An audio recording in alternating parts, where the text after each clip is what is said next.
Morning. How's everybody doing? How's it going? Finally got some rest. Got some time to process and look at the chapter a little bit differently. And there's a lot of stuff that I'm kind of interested about, honestly. There's a lot of things I think Reggie's leaving in plain sight and people aren't realizing. And it's starting to kind of click with me a little bit. And it's stuff I'm starting to see. Like, yesterday I was like posting on Twitter.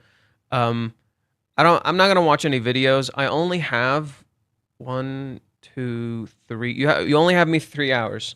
You only have me for 3 hours today. That's it. After that, I actually have to go to work. So, um, I don't have time to watch videos. I'm gonna stick to a simple plan. If you want, you can just tell me what Dinky said. But I don't have time to like watch his videos at the moment. So I'm purely gonna stick to the original plan. So the biggest thing that I'm noticing, let's start with some analysis about the chapter itself. Let's start with some analysis about the chapter itself. If there's anything specific you want me to do, let me know. But basically, yesterday when I was writing on Twitter, I pretty much came to the realization that it's like, oh, this arc really seems to be like at post the date, or maybe when Kazuya like asked Chizuru out on a date, the arc essentially became finding Chizuru. Whereas most of the arc in the investigation and the cohabitation has been essentially finding Kazuya. Now the arc is actually finding Chizuru and remembering Chizuru, because we essentially did find Chizuru throughout the cohabitation, and throughout the investigation. We essentially found her, but this is the arc that's essentially challenging us to like, hey, remember who she is, like actually piece it together. You need to piece Chizuru together, and that's pretty much Kazuya's arc right now to do, in my opinion.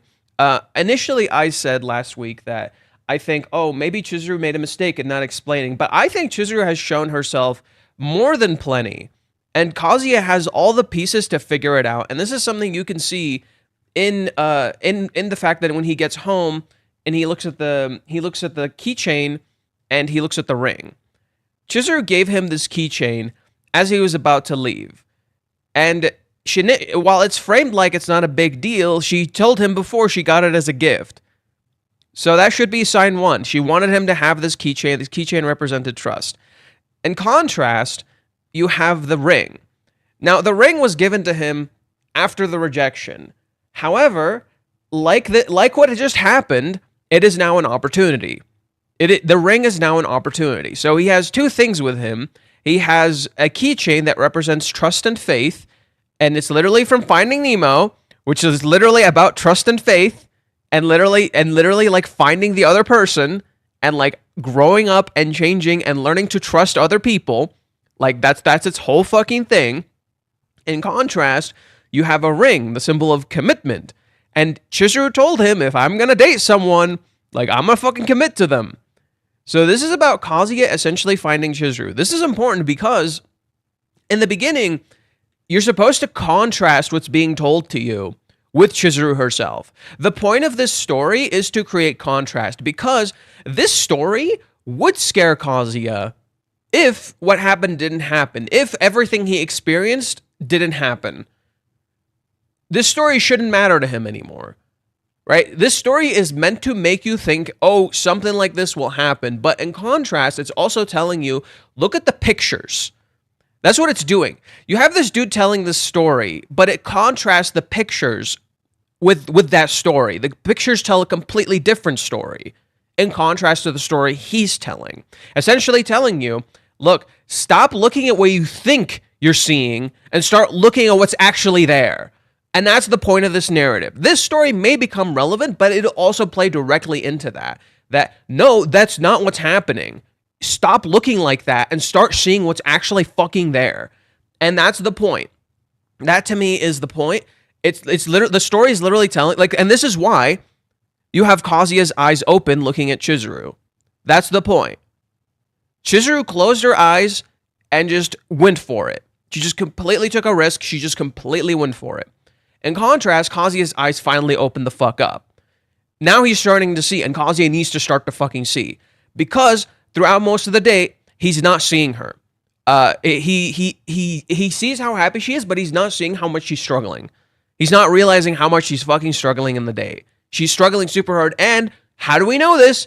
It's pretty straightforward. How do we fucking know this? She had a blister on her heel and he never picked up on it. Just like he never picked up on how hard she's been fucking struggling. Just as what happens when this arc starts? When the parting arc starts, what happens? Right? Kazuya saw how much of a mess she was last night, and he sees her acting normal, and it's gee, Kazuya, I wonder why she would be acting normal. I wonder why she would be acting normal. It's almost like Chizuru, when she's Ichinose, usually acts normal, and that she's not okay, and that you keep getting clues. She's not fucking okay. And literally, she kisses you in the end because you were not paying attention. That's Kazuya's biggest issue.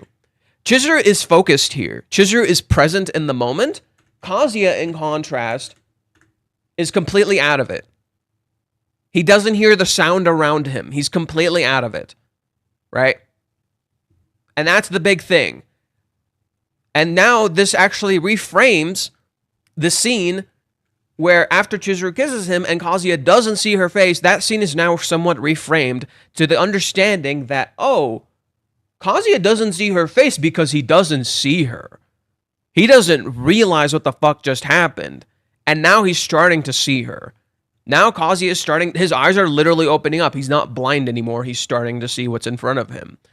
Now, this is important in contrast to Minnie. So Chizuru had this moment where she started to really see Kazuya at night. The time of secrets, the time of dreams, the time where all that stuff comes out. In the end of the night, where Kazuya gets home, and he's thinking about everything, and he turns to the night sky. He turns to the moon. The moon represents femininity, so it literally represents Chizuru. When Kazuya turns to the moon here, and he's thinking about Chizuru, he's thinking Mizuhara. It's really important to recognize that, like, now he's starting to see her just as he's seeing the night. Because Chizuru is the night. She's literally in shadows. Okay? So, what happens at night? Chizuru just had an experience with Kazuya at night. Minnie just came back home at night. So, now, the script is flipped. Okay. Basically, how is Minnie going to react? This is what this is setting up for us. How is Minnie going to react? What is Minnie going to do? Is Minnie going to be angry? Is Minnie going to see Chizuru? Is Minnie going to actually understand Chizuru? Or is Minnie only going to see what she wants to see?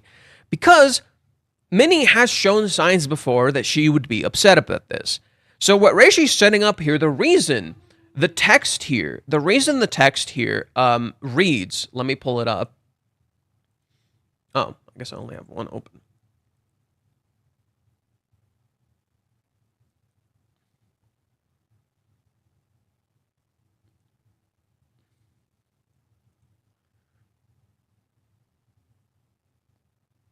The reason the text here in the Japanese reads, what do you hear, what do you think about? The start of the war between the final boss Yamori and the heroine Mizuhara. This is really important.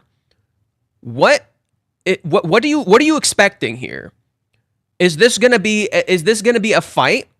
Right? It's already framing it like the start of a war, the final battle. Minnie walks in like she's Oda fucking Nobunaga. She's ready for war. She's and there's a lot of details in here, like Minnie has returned to her castle. This isn't her home. She's leaving the next day. Minnie's literally leaving the next day. This is Chizuru's place. So Minnie's acting like this is her place. She's already sending like signals.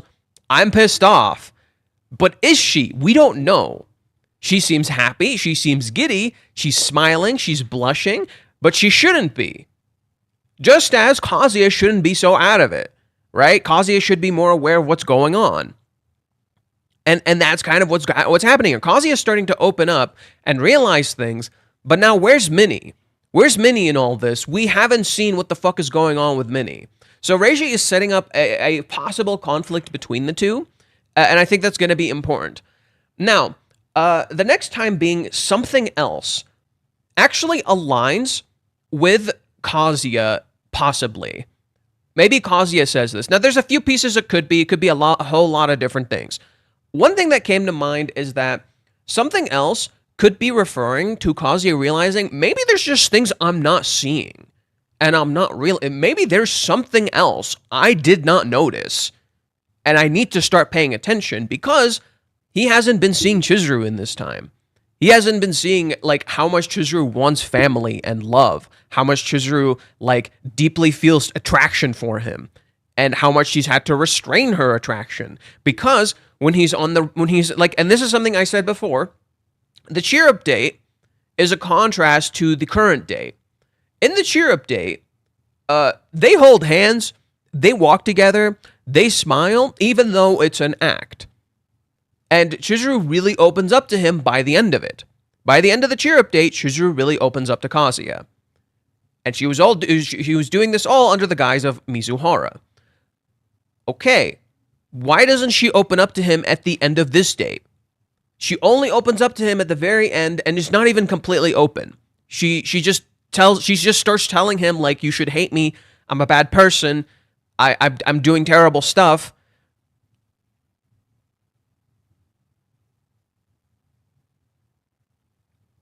So, what's going on here? Kazuya needs to start seeing her. I think that's what's happening here. Kazuya really needs to start seeing her. And he needs to wake the fuck up.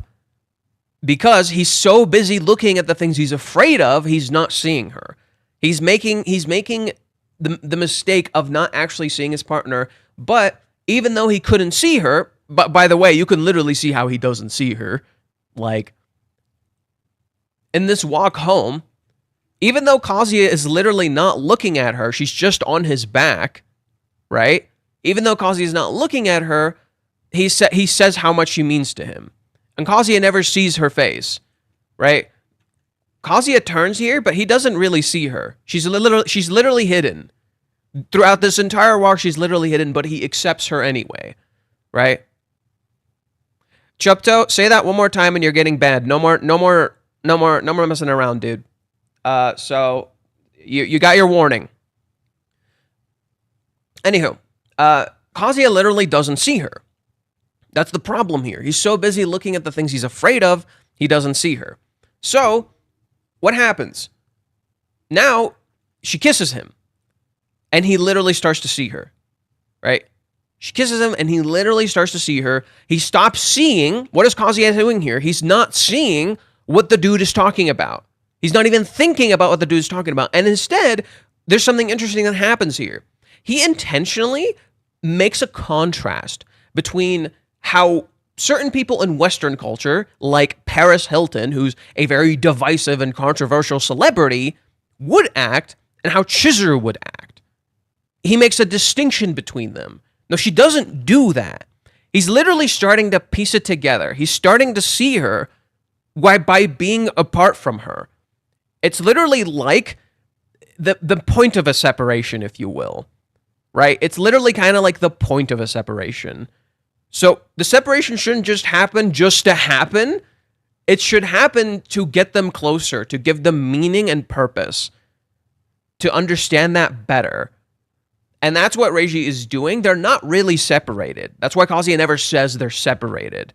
But Reiji's highlighting what they're missing, what they need to start seeing about the other person. Kazuya is distracted, but he needs to be, because throughout the entire date, he wasn't paying attention to her. Now he has to. Now he needs to start piecing the date together. Basically, what Reiji's doing here is like, okay, in the date, you didn't actually see Chizuru like you thought you did. You thought you saw her. You thought you understood her. You saw what you wanted to see. And now I'm actually going to show you Chizuru. I'm going to show you her love in its full capacity. I'm going to show you who Chizuru is. And you're going to fucking understand. And you're going to go back through that date, and every single thing you saw is going to get recontextualized. And you're going to be like, holy shit, I didn't see anything. I was blind as a fucking bat. And this is why I told you guys, a big theme of the current arc is what? Not the current arc. The date arc. What was the theme of the date arc? Perception and illusion. So now we're literally breaking those illusions. I kept predicting for a while that what would happen is that they would start seeing each other, right? All the illusions are seemingly gone. The investigation is gone. The research is gone. Now they can kind of start seeing each other. But they needed one last thing to kind of get that out of the way, because Reiji highlights to us, okay, they have all the pieces to figure it out, but Chizuru just needs to act one more time. And that final act that has no other meaning than other than love will let Kazuya start piecing it together. And that's what happened. Kazuya expresses his love outward, essentially giving her consent. When Kazuya says what he says as she's leaving, right? As he's leaving in chapter 385, remember what he said. I really meant what I said yesterday. I'll keep that promise that I made back then. Okay. You're despite everything you've been told, you're gonna stick to your guns. So she kisses him. Okay, I'm gonna stick to my guns. I'm gonna give you an answer. But I'm not gonna change your path. Kazuya turns, he doesn't see Chizuru. Her face is empty. You don't know what's going on. But you have all the pieces to put it together and see her face. There's a reason you don't see her face. So, now Kazuya, moving forward in an innocent direction, has to start seeing her for her, and not everything else he's been seeing up until this point.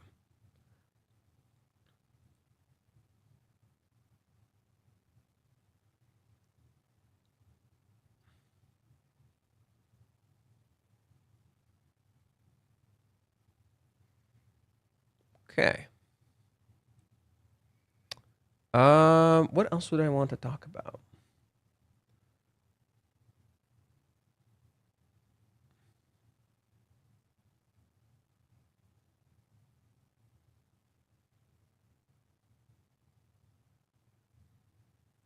Oh yeah, I guess I'll read this too. So this person was talking about the whole Umi thing, and I wanted to break that down really quick. I said that people are totally overthinking the Umi thing, and they're totally misunderstanding Chizuru. And I said I totally agree. The story the driver tells Kazuya is fickle and fake. It's not about commitment, it's about convenience. He already cheated, so he didn't care she cheated on him. In contrast, Kazuya and Chizuru, whose love literally perseveres through rejection. Abandonment isn't an option to them. Leaving isn't like Kazuya leaves, but it's not really an option to him. He's never gonna quit. He's never really gonna quit on her. In that same way, Chizuru is not quitting on him. Chizuru literally never quit on him.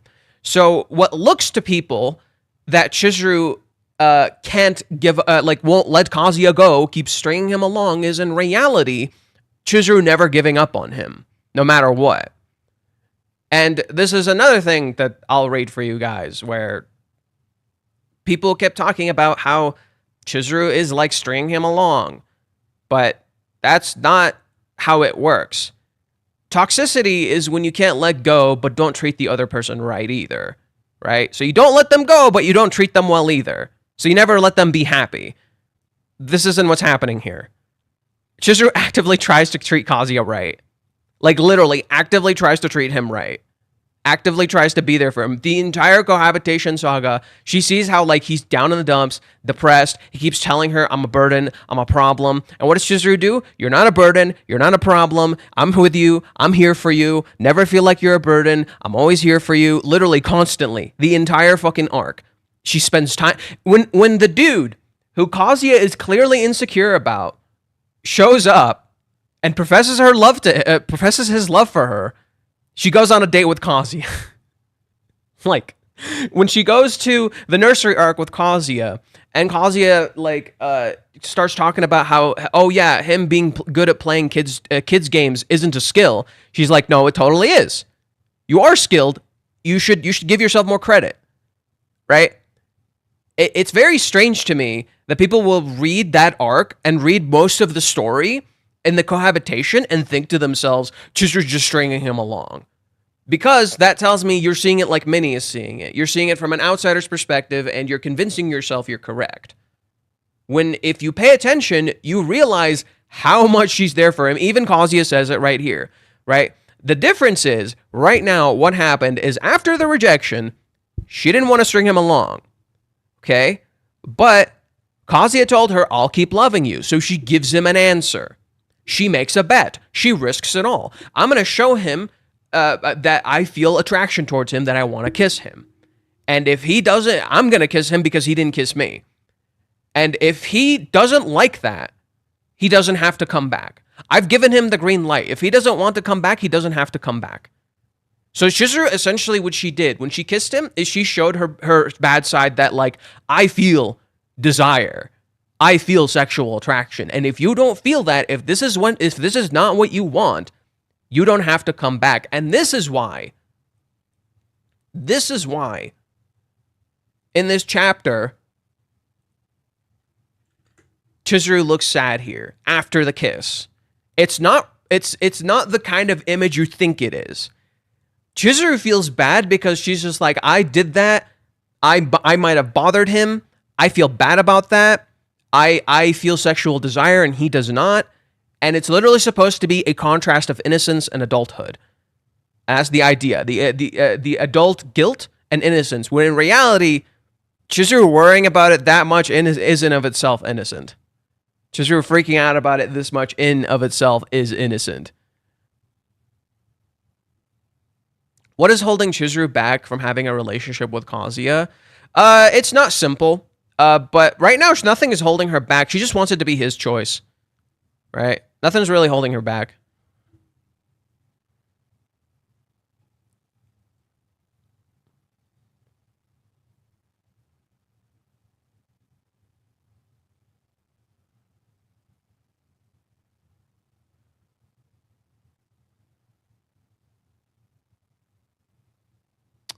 Let's see. There's a lot of comments. Let's start with Verkez. He had a few things to say. Kazuya also has the kiss as a sign of commitment, right? Agree. That's basically what he realized as a certain in the end. Chizuru can't go back on this. That was the sign of commitment.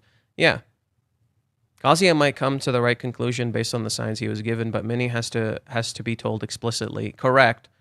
Minnie needs that shit spelled the fuck out for her. He has seen the signs and he has already come to certain conclusions, but it didn't seem like he was pieced everything together already. I agree, he has not. And I think he will piece it together and realize that what Chizuru actually wanted to say, but he'll come to an understanding. But we need an explicit explanation, so Minnie is there for that. Yeah, that could be it. Maybe that's what Minnie is there. I don't know how much Chizuru will tell her. I don't know how much Chizuru will tell her. That's going to be the important part. It's like, what will Chizuru tell Minnie? But that'll be interesting. Look, stop asking me if this manga's going to end. You're here in the wrong chat. I don't think it is. You're here for the wrong place. I don't fucking care.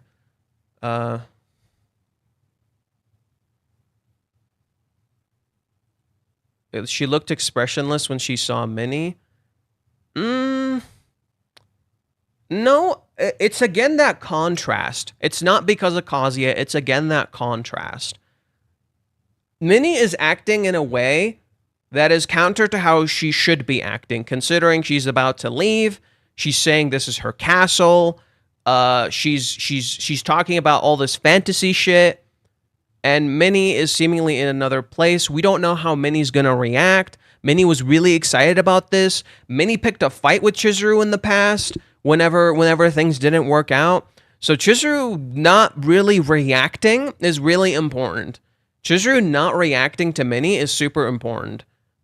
That's why she's just, yep. I'm not gonna make a reaction.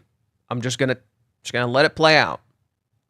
Because why should Chizuru act all happy to see Minnie here? Nothing, it's from Minnie's POV, nothing should really be happy. That would just be confirmation bias for Minnie. So there's nothing to... Chizuru having no expression is the point. Chizuru seemingly has nothing she needs to say. She sits in the silence and she tries not to react. And she's just trying to be an active character, and she's desperately waiting for what she wants. She thinks he might not come back. That's the sad part. It's like, maybe I showed him my bad side and he might not come back. So Chizuru wants more physical contact, but I think Kazuya doesn't see her like this. Does she still think he's a kid because he never showed her that he does have interest in her body as well? It's not so much that he's a kid. No. So Kazuya's love from Chizuru's POV is trying to transformed, mostly because Kazuya never seemingly does anything to Chizuru. He never engages in any physical way with Chizuru. So for her, it's like maybe he doesn't do this not just because he doesn't desire, but because he feels like he can't. And Chizuru blames herself constantly because Kazuya never shows himself. Because she knows who the real Kazuya is. And Kazuya never shows himself. And that's not really, like, and Chizuru, most of the entire cohabitation saga is trying to let him be himself. She's trying to involve him. She's trying to be there for him. She's trying to give back to him. And Kazuya doesn't open up. Kazuya isn't there. And the entire day, Kazuya is kind of not really there. And Chizuru feels like she can't give him anything back because he's not being his realist, honest self. And the only time he's his realist, honest self is in the very end where he completely accepts Chizuru. And Chizuru is like, okay, he tells me he accepts me even after the rejection. He's literally never going to give up. He's always going to be here. This was my misunderstanding that, like, maybe I needed to let him go because he would never be happy, but he's never going to give up. So I need to start taking some risks. I need to start taking some crazy risks where I'm going to kiss him, and if he opens up and if he chooses this, that'll be his choice. But I won't push him into any choices. Chizuru doesn't want to push him into choices. You would think, oh, she kissed him, she pushed him into a choice. No. She let him go. She kissed him, she let him go, she just gave him the green light. Okay, you don't need to hold back anymore. You do not need to hold back anymore. Stop holding back. Kazuya in the entire cohabitation saga is holding back. He's been conditioned constantly from external forces such as Minnie, or the investigation, or the trauma he experienced, or a whole bunch of other shit that he can't do anything. And Chizuru is telling him right here, you're not powerless. You can do things. So she gave him the green light. But she feels guilty because whenever Chizuru feels desire for him, Kazuya never opens up. So she feels like maybe I took advantage of him. She feels an adult form of kind of guilt where she's like, maybe I took advantage of him. Maybe Kazuya doesn't see how much I actually desire him. And that maybe I'm a bad person for feeling this desire. Why she would think she's a bad person for feeling this desire? Because mommy literally told her she was.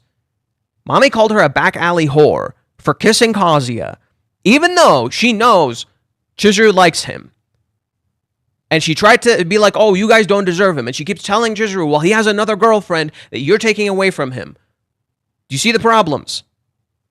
Literally, mommy conditioned Chizuru that her feelings are bad. And Kazuya never acting, never physically engaging after she kissed him. See what happened? Makes Chizuru think, oh, like he doesn't want to engage. That makes him feel uncomfortable. So she constantly pulls back, right? And every time she tries to engage anything physically, Kazuya never pushes more. He never asks for more. He never wants anything more. So Chizuru, over this time, slowly got conditioned that her desires are a bad thing. That she's a bad person for feeling the way that she does. So what happens here is you have this contrast of Kazuya's innocence on how how the kiss is perceived by him, in contrast to Chizuru, who has this element of adult guilt, that she feels bad because she took advantage of him. When in reality, Kazuya probably feels bad the entire time that he wants to take advantage too. Your desires and what you want is the core of this arc, and what Reiji seemingly to me is talking about. Chizuru essentially has been holding the fuck back the entire time.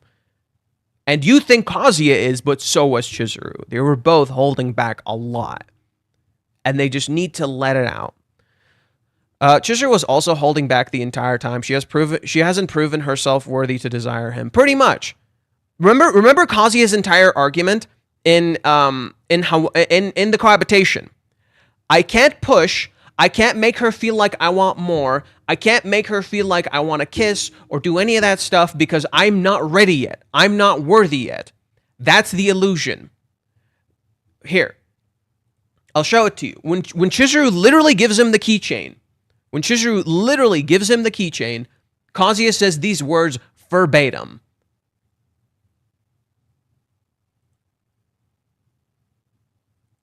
And the issue you were supposed to realize is that that's literally what Chizuru was feeling, and that's why she doesn't kiss him. She thought she wasn't worthy of him. She thought she wasn't good enough to desire him yet. It should be chapter 258.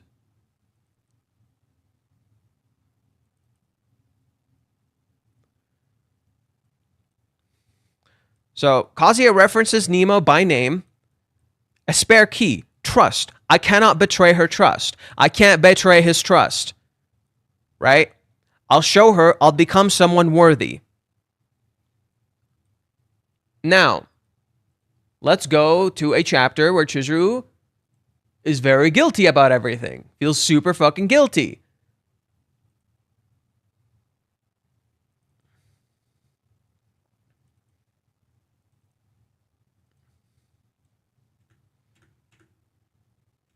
She tells him who's Nagomi-san that she saw.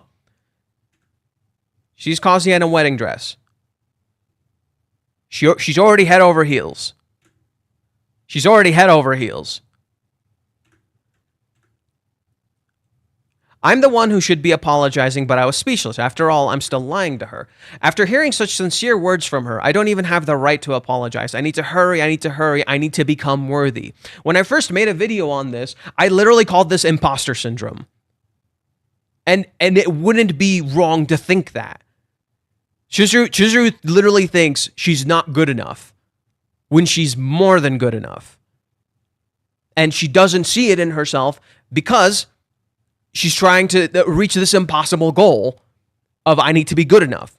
So, when Kazuya accepts her on the walk home, Chizuru gets rid of this idea that I'm not good enough. That idea can fuck right off. And what does she do? She kisses him. She's like, okay, if I'm not good enough and there's no such thing as good enough, I'm just gonna kiss him. I'm just gonna do what I want. And if he accepts that, then we can start piecing it all together and figuring it out together. Then we can have that life that we want together. Because Chizuru realized she was never going to reach a answer because she's already in love. She just doesn't see it. She's under the illusion that she doesn't see it. When she's accepted, like Grandma Sayuri told Kazuya to do, Chizuru actually fell in love in a sense. But she didn't know what she could give back. So she stopped trying to give back. The only thing she gives Kazuya is the keychain. She wants him to carry it with him all the time. Remember what Ruka said? Who remembers what Ruka said in chapter 348 when she gives Kazuya the keychain? And those two images are mirrors of each other.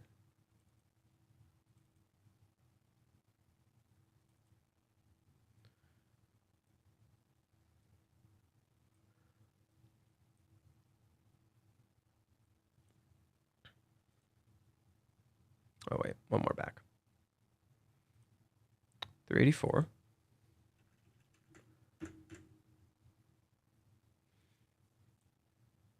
These two images mirror each other. You can have this. It's something that you'll always carry with you. I want you to use it. I want you to use something I bought for you.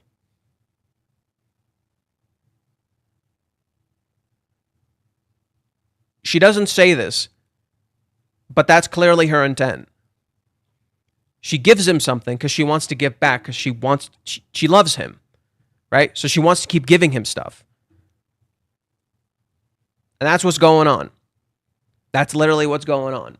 It's that Chizuru wants to give, and she just stops restraining herself, and she lets it all out. She stops holding back.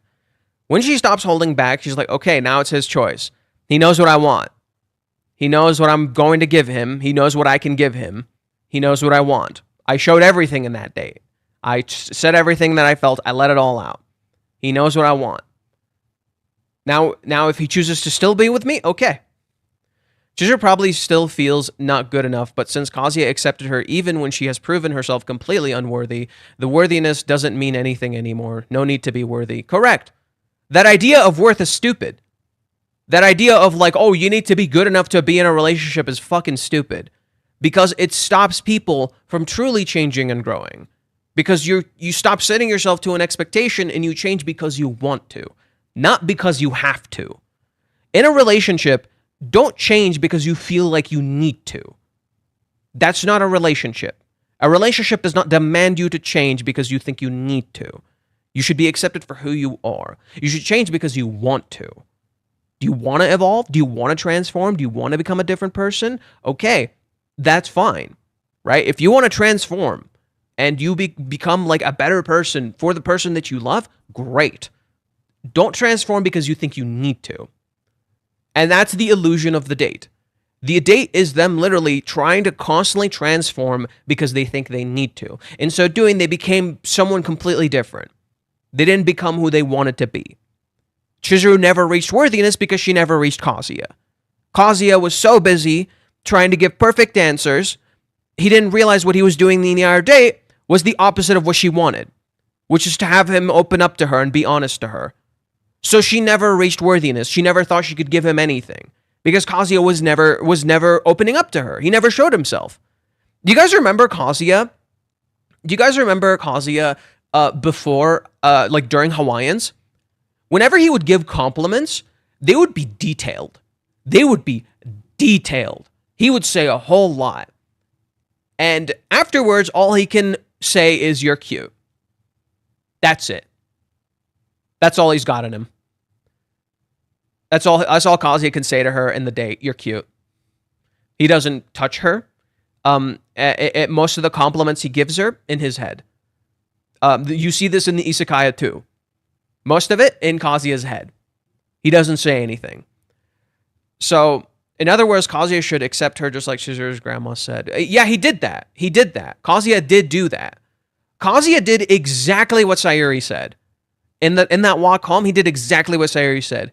When she is at her lowest, when she really opens up, please accept her. Just accept her. Don't push her away. Don't get angry at her. Like Chizuru is not a bad person, but just please accept. Like literally, like when Sayuri's like crying and like her arms are fucking shaking in his hands, it's literally a mirror of that scene. Like, let me pull it up.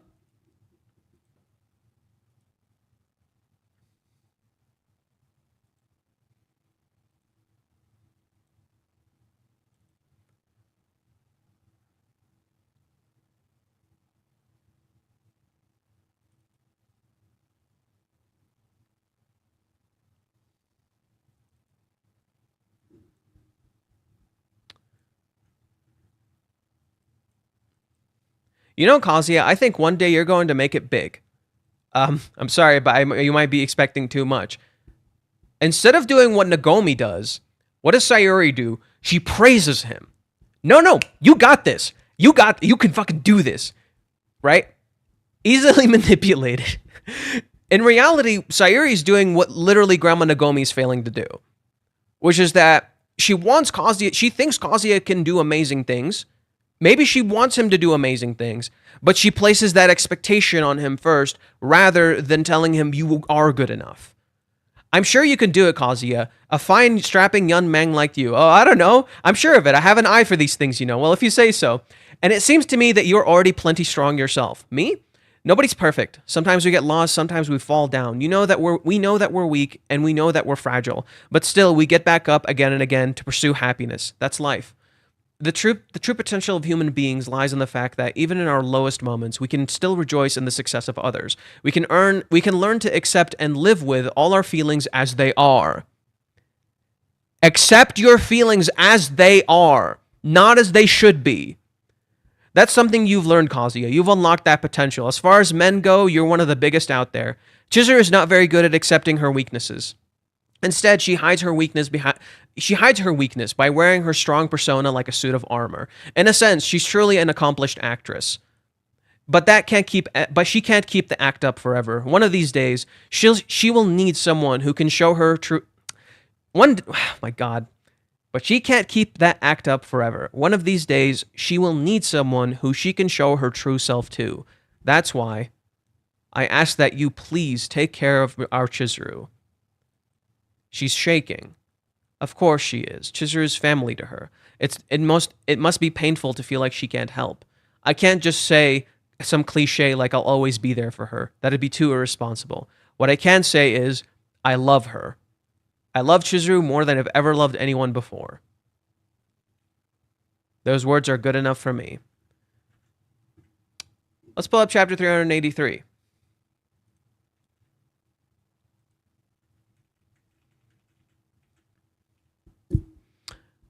Sorry. I'm not talking about that. No worries. That's life, you know. I forgot to ask earlier. But can I keep loving you for just a little longer? No. I mean, it's just, this isn't right. I know that I'm making you wait, and I'm here borrowing your shoulder again. I'm not even able to understand how I feel. If I were you, I'd hate someone like me.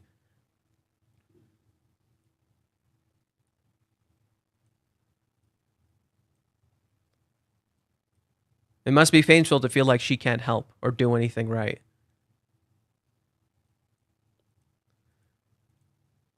And Chizuru is literally shaking. Like, do you see her? She's literally shaking. Just like Sayuri is shaking.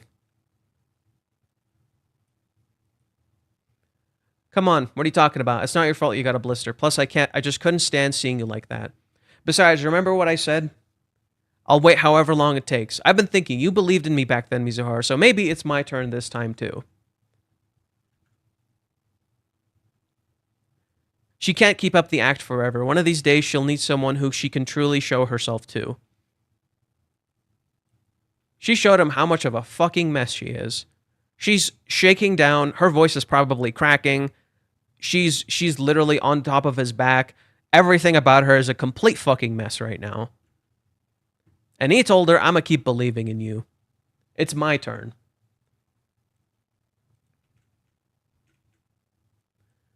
To think that Mizuhara is a clingy crybaby, I'm still having trouble believing it. That Mizuhara I know is strong and independent. Here she is, a clingy crybaby. I nudged my face slightly into his back, and when I did, I smelled my grandpa just a little bit. Even if there's something someone else could help her with, she wants to do it on her own. I just can't see it. But if it's true, if that's her true self, I want to be there for her. I don't have to be her boyfriend. I just want to do something for her.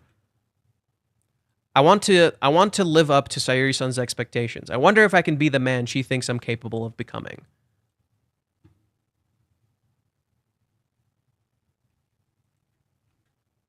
He literally became that man.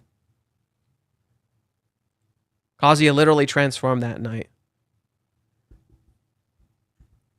I don't think it's possible for me in my lifetime to love anyone more than I love you. And he keeps choosing love, no matter what he's told.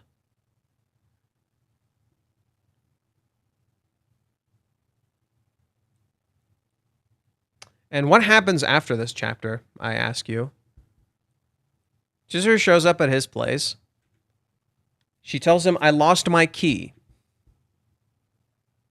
What did Chizuru do earlier? She took his key. And she gave him a keychain. You lost your key, Kazuya. Come get it back. My God. She took his key, and now she wants him to come back and get it. Just as she came back.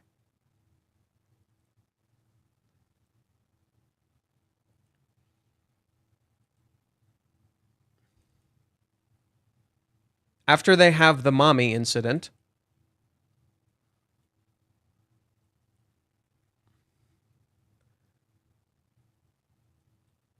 what does Kazuya tell her?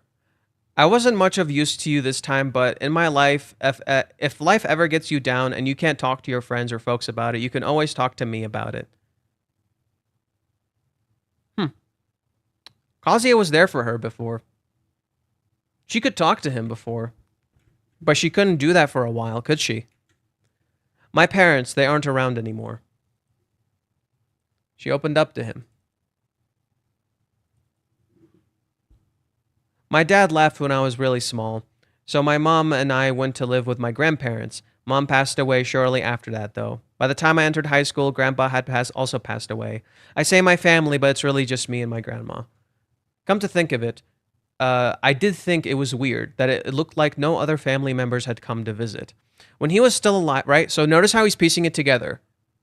Notice how you were already given clues and signs as to what's going on with Chizuru, but if you just paid attention, you could have pieced it together.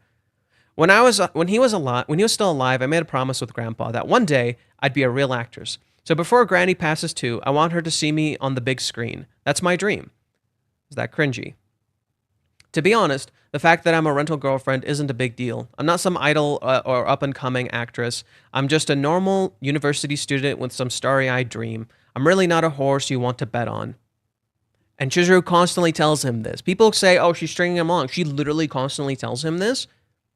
Don't waste your money on a girl you might not even get. Don't do it. Right? Sorry about, well, a lot of things today. Good night. Please take care of Chizuru. I think that I've been really fortunate. My folks are still around. I'm pretty sure I could go home right now and they'd be all welcome back, Kazuya, and probably even serve me dinner. You wouldn't know it now, but Grandma spoiled me rotten as a kid. I'm an only child, see? She'd say it was for early development because I was the heir to the family business, and then just shower me with toys and stuff.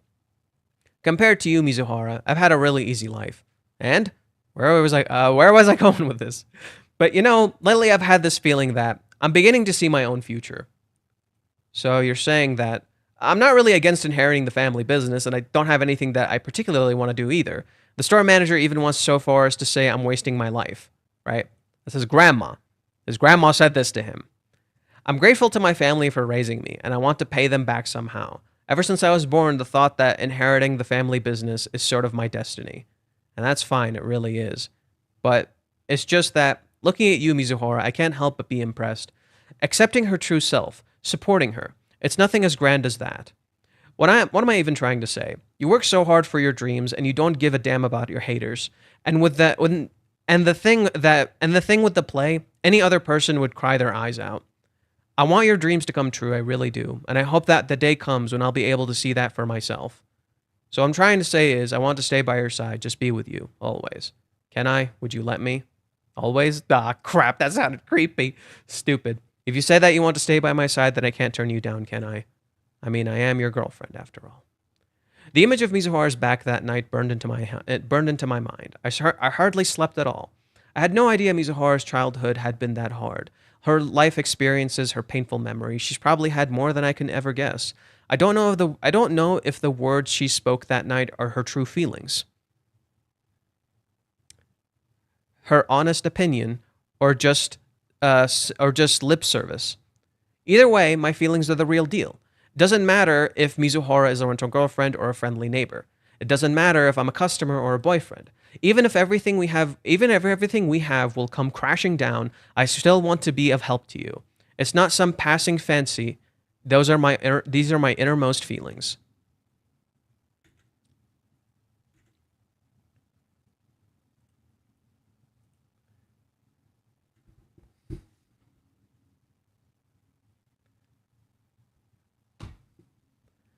Like, it's literally a mirror. It's literally a fucking mirror. It's literally a goddamn mirror. He literally did everything he said. He literally did every single thing he said. Like, everything they had literally did come crashing down. And he still chose to support her and be there for her. Even when everything came crashing down, he still chose to keep loving her and be there for her, even if he might not get anything in return. And she wanted to do the same for him. That's what that kiss was.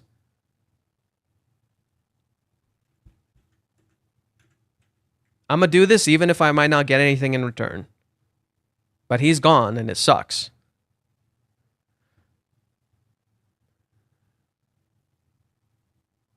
It would be funny if he goes back the next day and tells her he lost his key and can't enter his new apartment. Bro.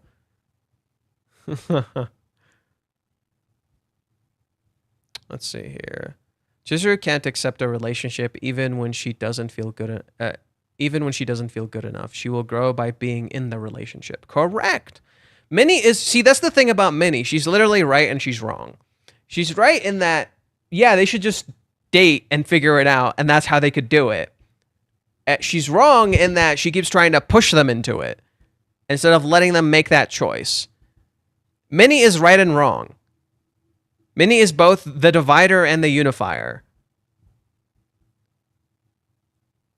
Um.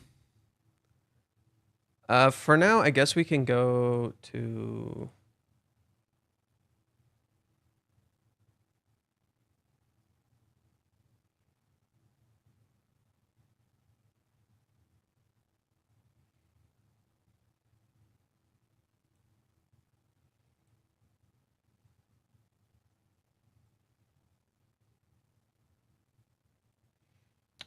Okay, let's read what my friend Mute wrote.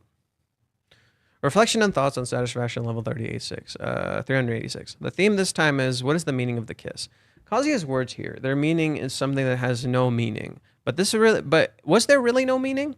This time, since there's a lot of Kazuya's inner voice, the analysis is a bit light.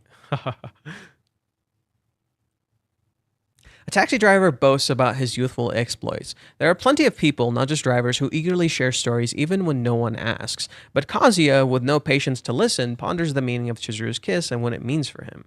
Kazuya's thoughts process linking a kiss to Paris Hilton is amusing, isn't it? Most people probably wouldn't make that connection.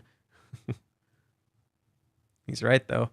I thought that even though Royal Hill is off limits, a moving company might be allowed in, but they were flatly rejected. The new place was found by searching for the rentals around 305,000 yen and 310,000 yen property. It seems smaller than Royal Hill with less storage, so we switched from the usual futon to a bed, didn't we? That's another thing. I actually forgot to mention that Kazuya has a bed now.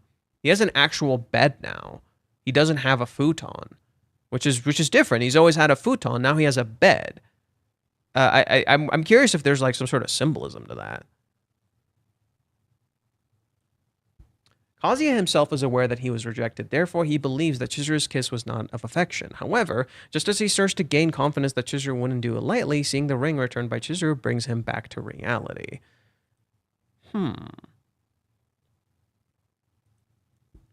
Kazuya looks up at the night sky, thinking of Chizuru. The moon floating in the sky expresses that even though they are apart, Chizuru is looking at the same sky. Surprisingly, the curtain separating the boys' and girls' room was attached with tension rod that can be easily removed even if you don't want to take it down. But last time, Kazuya was particular about it, wasn't he?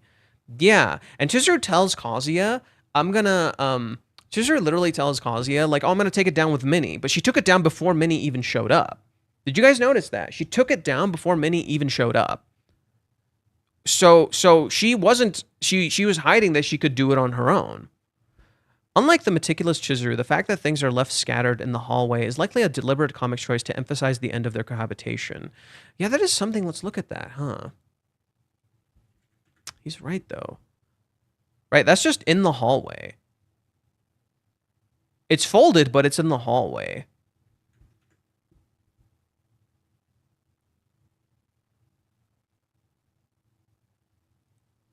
Like, everything is folded up and gone.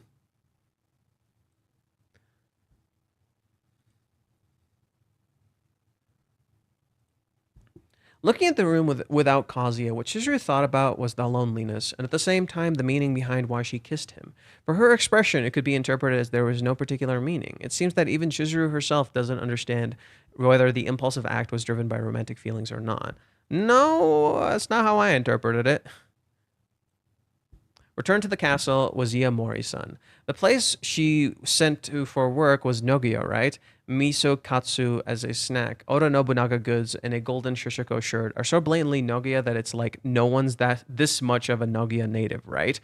The do probably refers to the Chincho dragons, but it seems like they couldn't use CD or similar do to copyright each. It's supposed to be CD, not do. Due to copyright issues. I see. Here, Chizuru doesn't say welcome back and has a blank expression, but she's probably not thinking, what's with this guy? It seems like she's lost in thought about something. Since Chizuru herself seems to be feeling a bit hazy right now, maybe she's wondering whether to consult with Iamori or just let it go. Or she doesn't know what to expect from Minnie. How would Minnie react? Is there anything else? Iamori's son knows from her line conversation with Kazuya that the date didn't go well. That being said, she will likely ask why Chizuru turned him down, and how Chizuru will respond when asked, is there anything else? Will she even think about the kiss? The next episode seems like it will be one where we hear Chizuru's feelings. Yeah, I was kind of thinking something similar. Even Verkez seemingly had a similar analysis.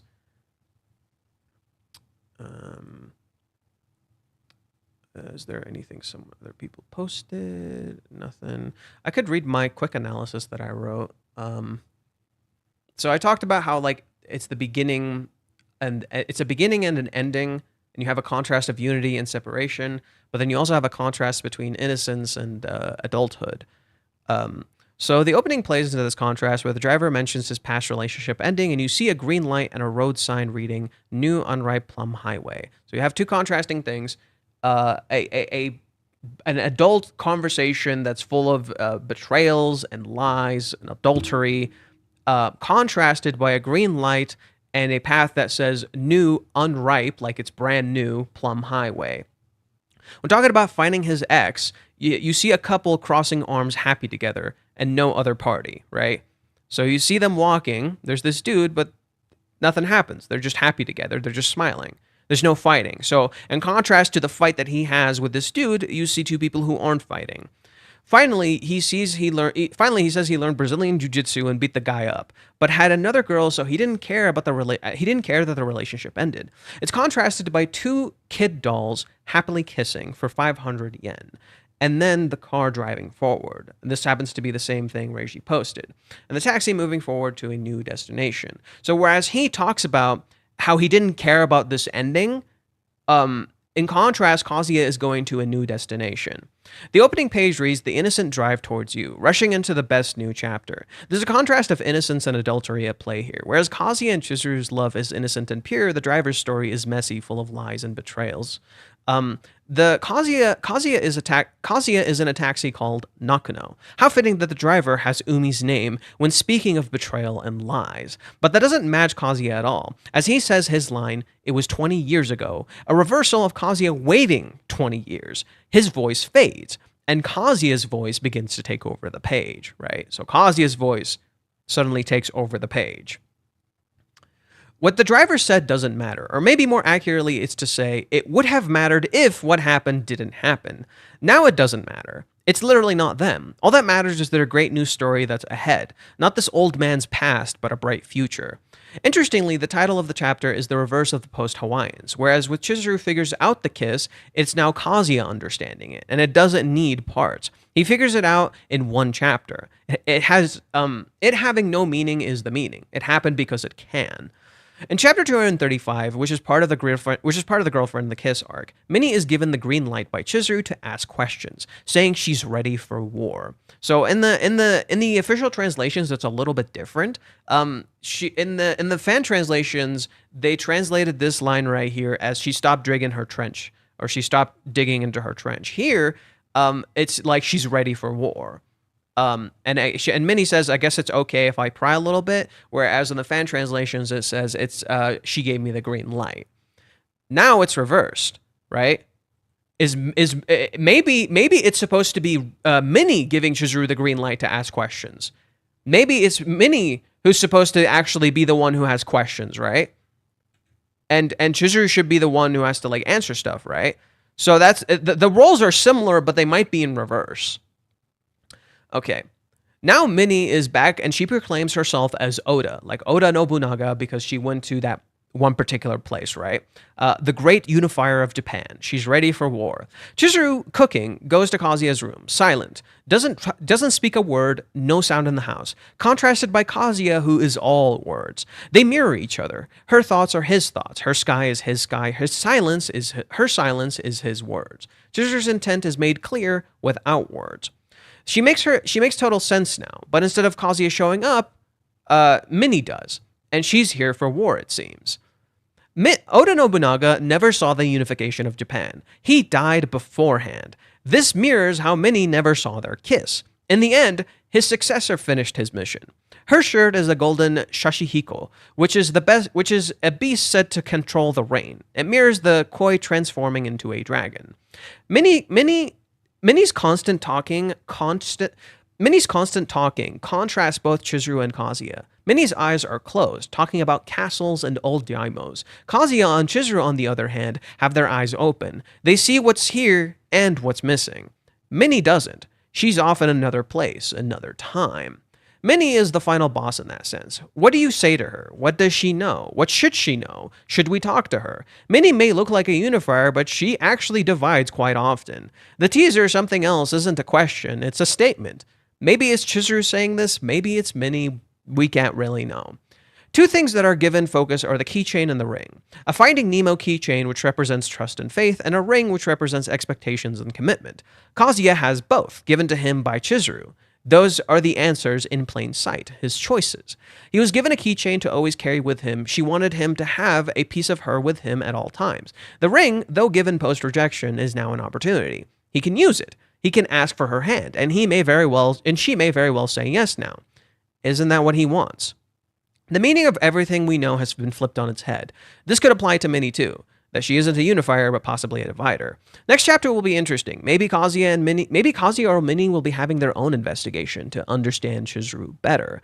A Finding Chizuru, if you will.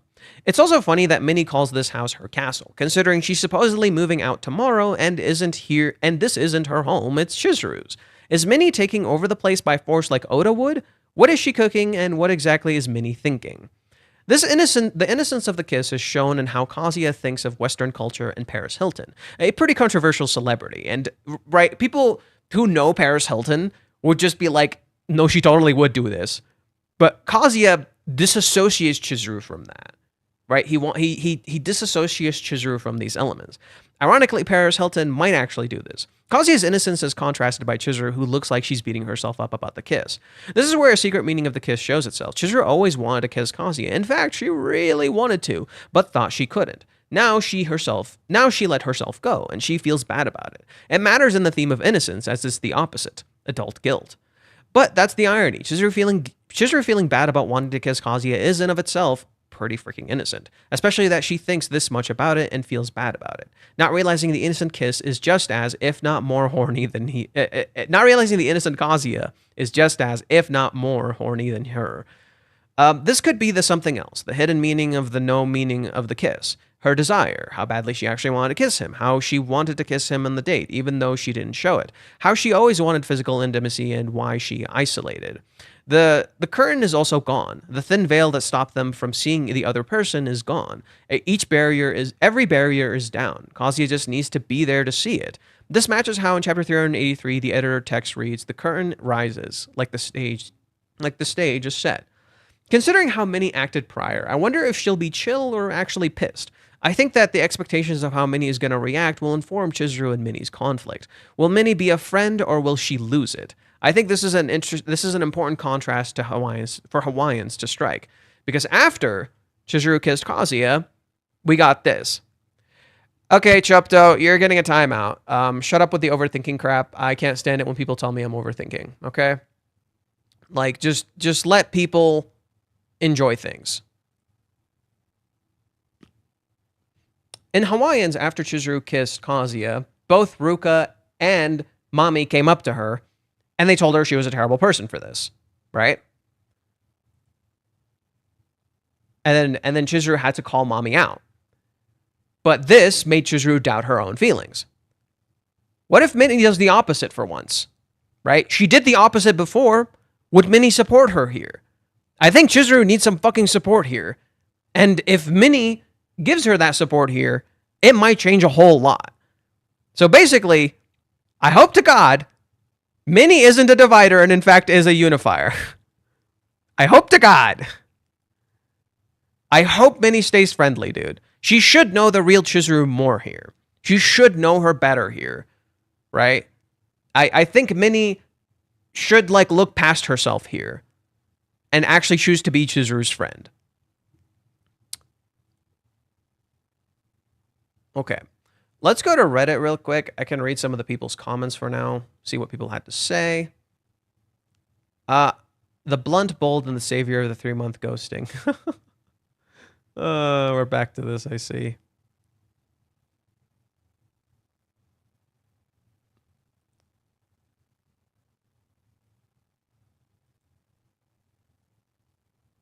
Okay. Oh, why are these so fucking long? What time is it? 10:39. Okay, I got about 2 hours left or so. Wasn't expecting the speed run through the move, but here we are. I did expect a lot of Kazuya being his own head. How could he not be? Extremely funny that the movers thought he was on drugs. Bed in front of the closet, rookie mistake. Where did the bed come from anyway? He didn't have a bed at Royal Hills. Mystery bed, right? That is interesting, isn't it? Kazuya is still processing the kiss, and he eventually gets to the simple reality of things. She loves him, and she kissed him. It wasn't enough for her to say yes in Odaiba, but maybe the walk home changed things. I'd argue it did. It looks like Kazuya. Looks like Kazuya agrees. Curious to see what his next move is. Insane to think that about how positive a step simply spending one text would be. Insane to think about how positive a step simply sending one text would be. Extremely rad if, as if it appears, the kiss on the boyfriend is one-off because he figured that shit out quick. Yeah, that's literally what I said. It's a one-off chapter because he figured it out almost immediately. Cut to the house, and a curtain being down is a bummer. It being down works as a visual cue that Chizuru's walls are down, but I would have liked to have seen it removed by her passion for each other. I was really hoping for Kazuya and Chizuru to get tangled up while making out and accidentally rip it down. Scene, oh well. No, we're not there yet. They have to see each other. We're not there yet. Cut to the house. Okay, we're doing this. Chizuru is just as much in her own head as he is. We aren't, but she's easier to read than usual. Shuffling through the house, going about her night, the small pout looking on in Kazuya's room, trying to focus on cooking but remembering the kiss. Then Minnie arrives. Return to the castle was Minnie. Funny that, with the teaser being something else, there are a lot of possibilities. I've been joking about Minnie coming home angry and reading Chizuru the riot act. Minnie is probably actually gonna come in hot and loaded for Bear, but I could definitely see her being more kind than expected. Maybe not even bringing the date up and letting Chizuru be the one to raise the topic. That would be great, actually, right? Let Chizuru talk about it instead of pushing her to talk about it. The one thing that's different between now and the chat Minnie and Chizuru had after Hawaiian's kiss is that they're much closer. Yes, that's the big thing. They should be a lot closer now. And Minnie seemingly actually sees Chizuru now. The one thing that gives it away, that Minnie is actually kind of Chizuru's friend. But Chizuru is apprehensive. So Chizuru being apprehensive is totally understandable because she's worried about that expectation. And Chizuru wants friends. And this is literally Minnie's moment. She needs to be Chizuru's friend. Don't be anything else but Chizuru's friend, Minnie. Holy shit, you need to be her fucking friend, dude. Like, you need her, she needs a friend, you need to be her fucking friend. And the one way we can see this is when we go to chapter 250, I believe, or 252 or 51. Let me see. Yeah, 51, I was right. Minnie still refers to Chizuru as Mizuhara at this point. And she says, investigation is such a vague word. If there's so much development on the emotional side of things, the simple way of looking at it is that the investigation never ends because she doesn't want it to end. First off, she can do all the investigating she wants even while dating you. Why isn't she dating him? Because she feels unworthy. She's wasting your time too. This displeases me. It's about me. Usually you just think we aren't compatible and just drift away from each other. Well, that's not what they want, right?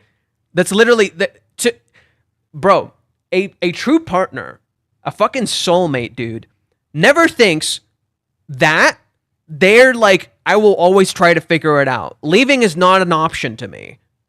That's what a real partner is, bro. Leaving is not an option for me. That I will never pick that option. And Minnie is so busy looking at what she wants, she never sees that that's what they're doing. That even after the 3 months, they couldn't let go because leaving this person is not an option to them. I don't want to doubt Mizuhara-san's intentions, but most people would say that kind of girl is devious. Okay, let's go to chapter 244. Minnie's tune changes. Or it's 344, sorry, 344. Minnie's tune changes. Minnie got to live with Chizuru here, and her tune changes. If we take Chizuru's son at her word, Chizuru's son, not Mizuhara, Chizuru.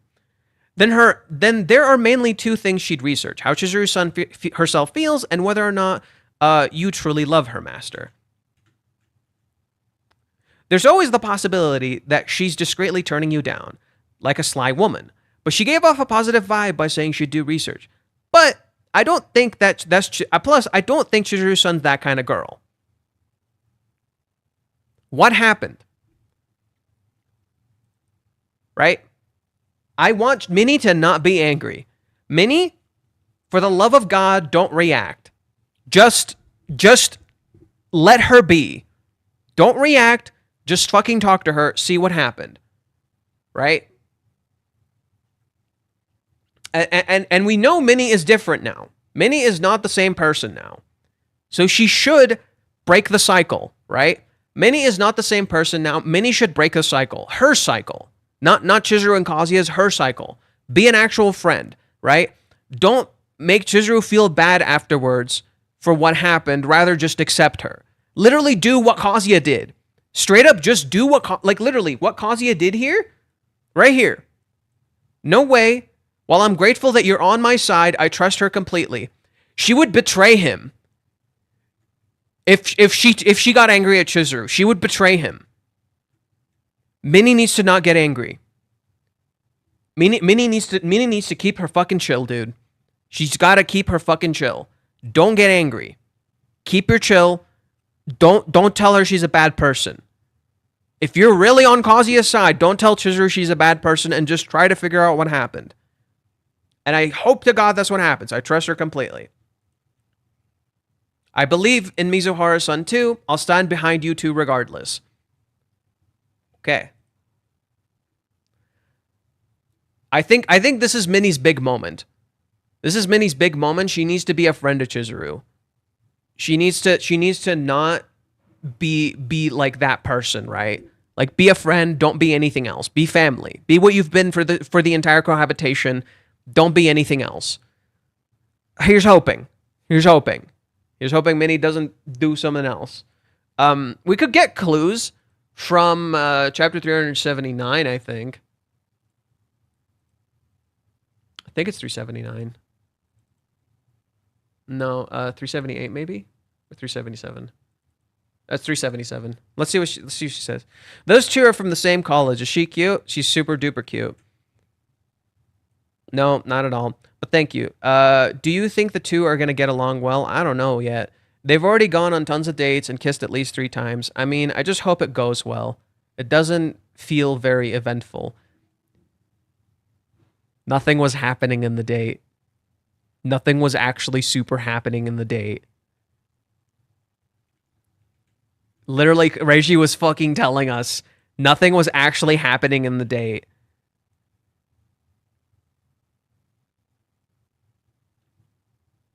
Oh my god, he was literally telling us.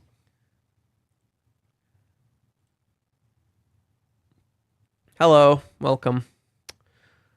Okay. Where did we stop? The one thing that is different between now and the chat Minnie and Chizuru had their Hawaiian's kiss is that they're much closer. Obviously, Minnie is more Kazuya's friend than Chizuru's, but they are certainly on better terms. Could soften Minnie's touch here. I think this is when Minnie. What is not eventful? The date. That's what Minnie was saying. Kind of. Minnie in that scene was more so referring to, like, you know, the stuff going on between them wasn't super eventful. But that's because she wasn't seeing that stuff. She literally missed it, right? Minnie literally missed the eventful stuff. But in the same way, it's also a nod to the date and how nothing super major was happening between Kazuya and Chizuru in the date, right? It's a double meaning. It's a double meaning. On one hand, what Minnie is saying in this shot is that from her experience, from what she's seen, it hasn't been super eventful. But in the background, things have been happening. She's just worried. She doesn't look bothered. She's just worried. She just hopes it goes well. She's just worried. Obviously, Minnie is more Kazuya's friend than Chizuru's. I think this is the chance for Minnie to be Chizuru's friend. She's been Kazuya's friend the entire time. She literally said she was Kazuya's friend the entire time. I think it's Minnie's turn to be Chizuru's friend. and stop looking at Chizuru as the girl to be. Minnie knows it went bad. They're both her friends. Maybe she's ready to chat about it, but not going to bring it up until so it doesn't feel confrontational. Yeah, doesn't it feel like when Minnie walked through the door, I think Chizuru's prepping for confrontation. Chizuru's worried about that, right? And if Minnie eases her worries and tells her, look, I'm not going to judge you. I know you made your choice. I know you two would be great together, but if you want to talk, I'm here, right? I think if Minnie does that and actually is a fucking friend, like we literally, Chizuru might tell her. Chizuru might actually tell her. So Minnie just needs to be a friend, dude. Chizuru needs to be humanized by Minnie. She needs a friend.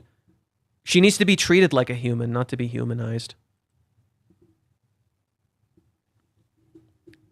Maybe she's ready to chat, but not going to. They have a small talk, and Chizuru asks her if she wants to know about something else, leading her into the date discussion.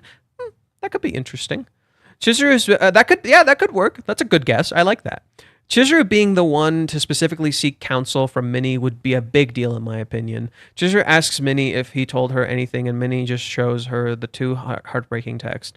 The fact that he apologized to Minnie still hits like a truck. Damn. That would be a little brutal. I don't know about that. Oof. Or they have a talk in the process. Chizuru admits that she's in love with him, but something else is in the way.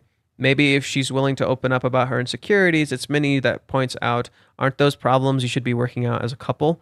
Maybe Minnie asks, did he ask you to quit your job? Did he ask you to wear the ring? Could he have been expecting something else? Maybe a lesser level of commitment? Really hammer home the Minnie as an audience surrogate theory. Right? I would love it if Chizuru admits that Minnie was right when she said, just kiss him and you'll know. Does Minnie convince her to go get her man? We'll find out. We'll see. Personally, I would have much preferred that things get sorted out without Minnie's intervention, but a little push wouldn't be so bad. She just needs a friend, dude. She just needs a friend. Minnie has a softer touch. Minnie with a softer touch could work. Say she texts Kazuya to get his address because she wants to drop off a housewarming gift. Then suggest Chizuru that she should drop it off instead. Wink, wink, nudge, nudge. I won't wait up for you. It'd be really funny if Minnie says, you needed a drink, takes Chizuru to another izakaya, and this time it's Kazuya who shows up late looking like $1,000,000. He asks Minnie what they were talking about, and she replies, oh, just about how she loves you. Oh, bro. That'd be kind of awesome, but I don't know. I like your analysis. Minnie and Chizuru have lived in a room together for a month now. They're shown to be like sisters. I see Minnie being more supportive and empathetic now. I think the something else would be Minnie posing the question if something else happened. I think that the end of the chapter may be Minnie's reaction face when Chizuru tells her they kissed. To be fair, I said we were looping, or maybe we're reversing events. We're reversing events. Let's say that instead. And if we're reversing events, like I said we were, what happens in chapter 233? What happened? Okay, so first chapter 232. Or sorry, chapter 233. Not bad. Who comes home? Been gone the whole time. Comes back. Minnie's been gone the whole time. Comes back. Next chapter, chapter 234. What happens? She kissed you. You kissed him. Right? It's all there. It's literally all there. And what does Minnie do with Kazuya? She hypes him up. Then she goes to talk to Kazuya. She goes to talk to Chizuru afterwards. Because she doesn't know what's going on.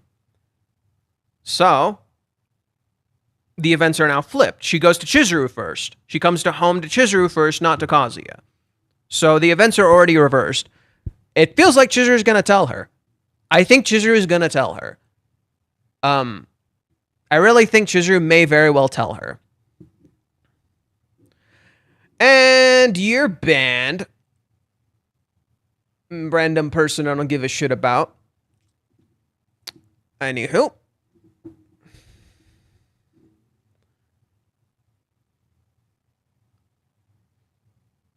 This isn't Verkes, actually. This isn't Verkes. We haven't gone to Verkes yet. No, this is Empty Glimmer. And he's doing a really good job. I like their analysis quite a lot, actually. Chizuru and Umi wouldn't make any sense. They never made sense.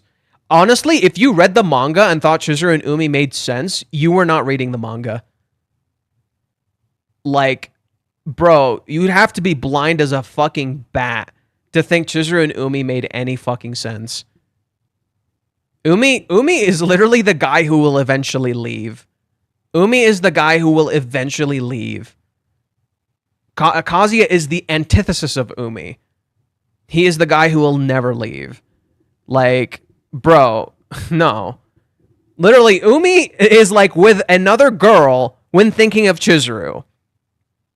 Like, you'd have to be fucking stupid to think Umi and Chizuru are a good match, considering how much Chizuru values commitment and like honesty and loyalty.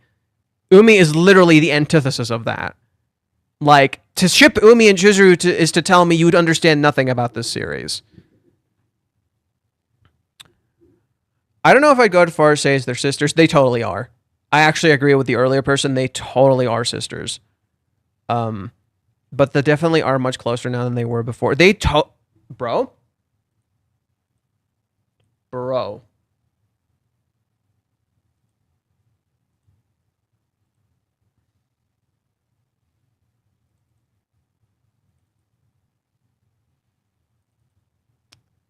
Look at these two. This is such an older sister, younger sister vibe. Look at this shit. Look at this shit.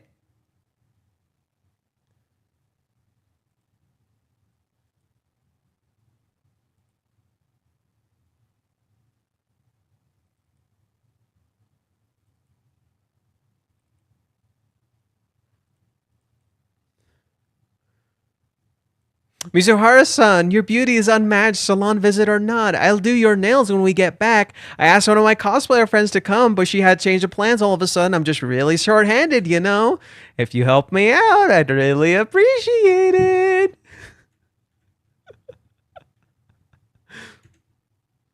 I'm changing my nail appointment. Notice how Kazuya just casually touches Minnie, no problem. But he never touches Chizuru. Isn't that interesting? The bra chapter, no. The bra chapter is peak, dude. People are like, oh, it's such a stupid chat. It's peak.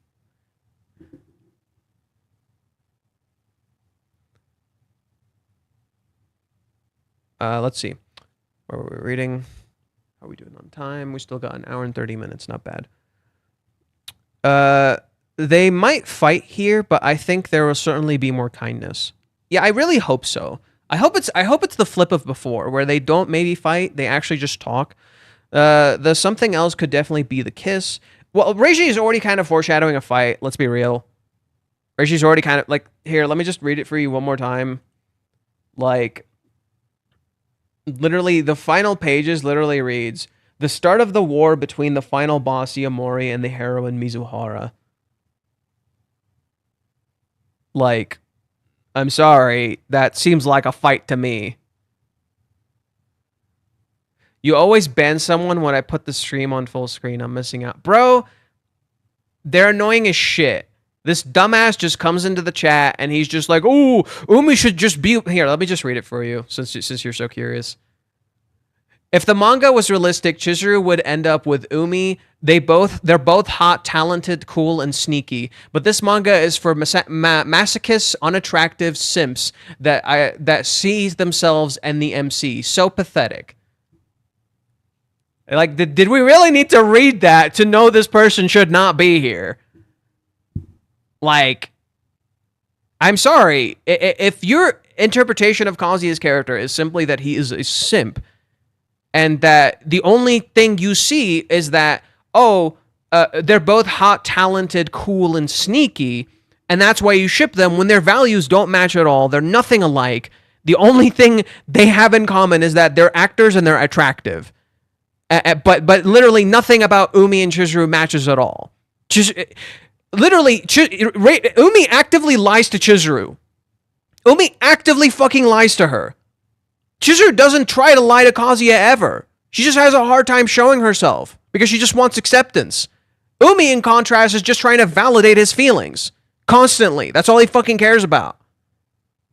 So, to me, you don't understand these characters. Chizuru really values Kazuya's time. She's actively treating him with respect and love. Like, I was rating this thing before to people because they kept saying Kazuya and Chizuru's relationship is toxic. Look, a toxic relationship is when a person doesn't let you go, but doesn't treat you right either. Chizuru actively tries to treat Kazuya right, and when you tell me she doesn't, you're conveniently skipping an entire, 100-plus chapter arc of her actively treating him right, and actively trying to work with him, and actively caring for his feelings.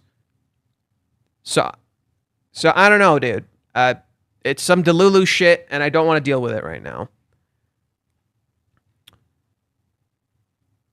Let's see. Could see coming from, let's see, where was I reading? The something else could definitely be the kiss. Could see it coming from either of them. Say Minnie doesn't bring up the date because she knows it went bad and why reopen the wound, but Chizuru needs to talk about the kiss. If they do talk about the whys of the rejection, and a Minnie that genuinely cares for both of them and wants the best for them, instead of just smashing them together, saying now kiss, could reframe things for Chizuru. If anyone can get through to Chizuru, that's what they feel now should be enough to start dating with the intention of working together on their hang-ups, it would be Minnie.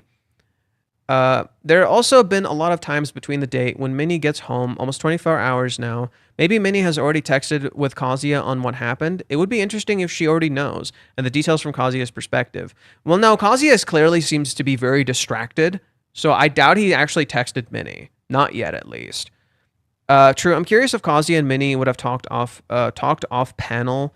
I would expect so. But you could imagine a follow-up text. I do expect Minnie to have... I think Reiji would have given that focus if it happened. I genuinely think Reiji would have given it more focus if it happened. And he has not yet, which gives me the indication it has not happened yet. So, no, I don't think they've texted yet. Let's continue. Oh, Verka's wrote something. I would be very surprised if Chizuru admitted that she loved Kazuya, or if she told Minnie that she was right and the kiss made her realize her love for Kazuya. I personally think Chizuru still has the wrong idea of love, so she can't see that she is in love without the change of perspective. And nothing happened that was suitably for the perspective to change. I don't know. I think it's I think she's gotten much closer to it than before. I don't know. But hey, they might be the chapter that finally proves my whole theory on Chizuru's view of love wrong. Could be. I interpreted it as she kind of figured it out. Because Kazuya completely accepted her. But I think at the same time, because Kazuya accepted her, you could argue that there's nothing for Chizuru to figure out and she doesn't need to change. I don't know. I think we need a little bit more, but I think Chizuru maybe still doesn't know, but she's willing to be in a relationship to figure it out. I think they were intentionally led to believe that the next chapter will be like chapter 235. We are repeating the same beats here, after all. Minnie was our savior back then, and since they are too dense to figure everything out themselves, Minnie has to save the day again. I've seen a few mentions of Minnie as a necessary plot device. Reishi Miyamoto-sensei is clearly aware of our expectations, but I think he will surprise quite a few people when Minnie is not actually the savior, but indeed the last boss. That will be so interesting, dude. That would be actually really fucking interesting. While I think that Minnie will try to see Chizuru's perspective because she has now also known her for a while and has become a friend, Minnie will still be quite biased towards Kazuya's side. I do think she will be nice as Kazuya, who never gave Chizuru any blame. Minnie will listen to her, but she might actually accuse her of being cruel and unreasonable, telling him she might love him only to reject him right after that. That's just brutal. Minnie is there to tell Chizuru what the readers would have liked to say to her, but maybe a little nicer. We expect Minnie To make Chizuru see the errors of her ways, we expect her to be the victorious and make her consider her wrong decisions. We won't expect Chizuru to show Minnie that she made the right choice based on the impression of Kazuya, based on her impression of Kazuya. Her impression of Kazuya is wrong, yes, but the one reasonable for the wrong impression is Minnie. They will turn the battle around quite unexpectedly. Yeah, Reishi's probably playing with our expectations here. I think Minnie is going to be kinder than expected, and I could definitely see Chizuru lay it out perfectly as to why. Minnie won't like it. She will say her role in it and could get Minnie to realize that Chizuru isn't the one who needs to the riot act read to her. Yeah, what if Minnie like gets pissed at Kazuya instead and realizes one went fucking wrong? Maybe that's the flip of the expectation. She realizes one went wrong, and she's like, Kazuya, what the fuck are you doing? Right? It'll be that. Wouldn't that be interesting? You come home expecting Minnie to be mad at Chizuru. Instead, Minnie might not be what we expect. And instead, Minnie maybe gets mad at Kazuya. And she's like, Master, what the fuck?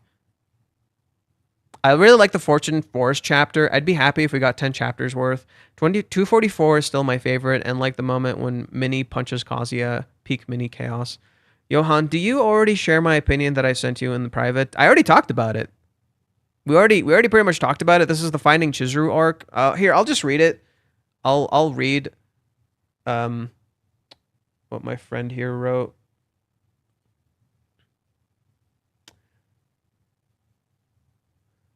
Let's see. I have a theory about the next chapter. Maybe you'll agree. It came to me during the night. What if Kazuya says something that makes this a Chizuru-focused chapter? It's not exactly a rejection, but more like he says something that shows he's starting to understand her. That there's more behind how she acts. Like he senses that she doesn't actually want him to go. In a way, it's like Kazuya is starting to realize that there's something deeper going on with her, something she's not saying outright, that what she really wants is for him to be there. Little by little, Kazuya is gaining awareness, gaining insight into what the kiss really meant. So in a way, the next chapter might focus more on Kazuya, like he's starting to gain more clarity. I actually think it'll be more Chizuru focused, but we said this. That's something different from a rejection. It's not quite the same. It means more. It's not what it seems to be. I looked into it a bit, and honestly, it could really fit Kazuya's situation.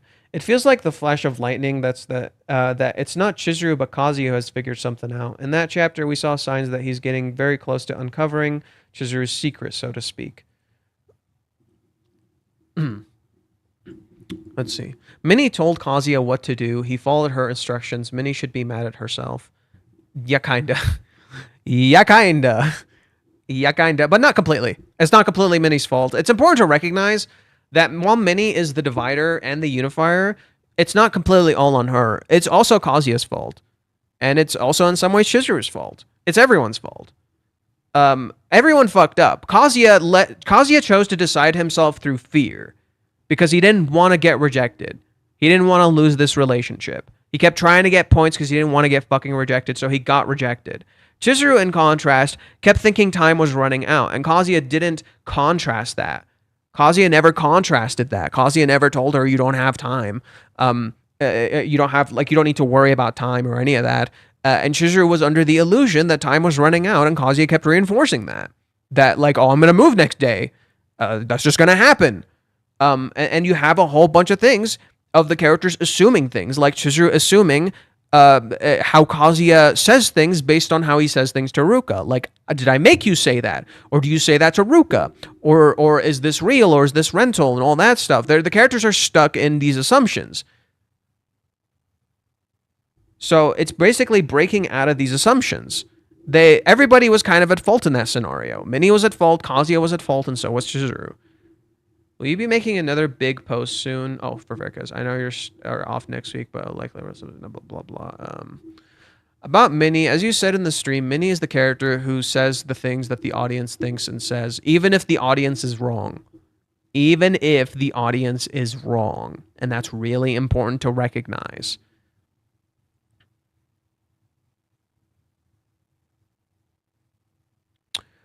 Yeah, Minnie won't act angry, but I want to believe she would take the passive aggressive route on letting herself go and treat Chizuru house as her own, basically making a dare to Chizuru of, would you throw out every single one of the people who loves you? That would be at the chef's kiss if that happens. Jesus. That would be so fucking cruel. That would be so fucking cruel. Jesus Christ.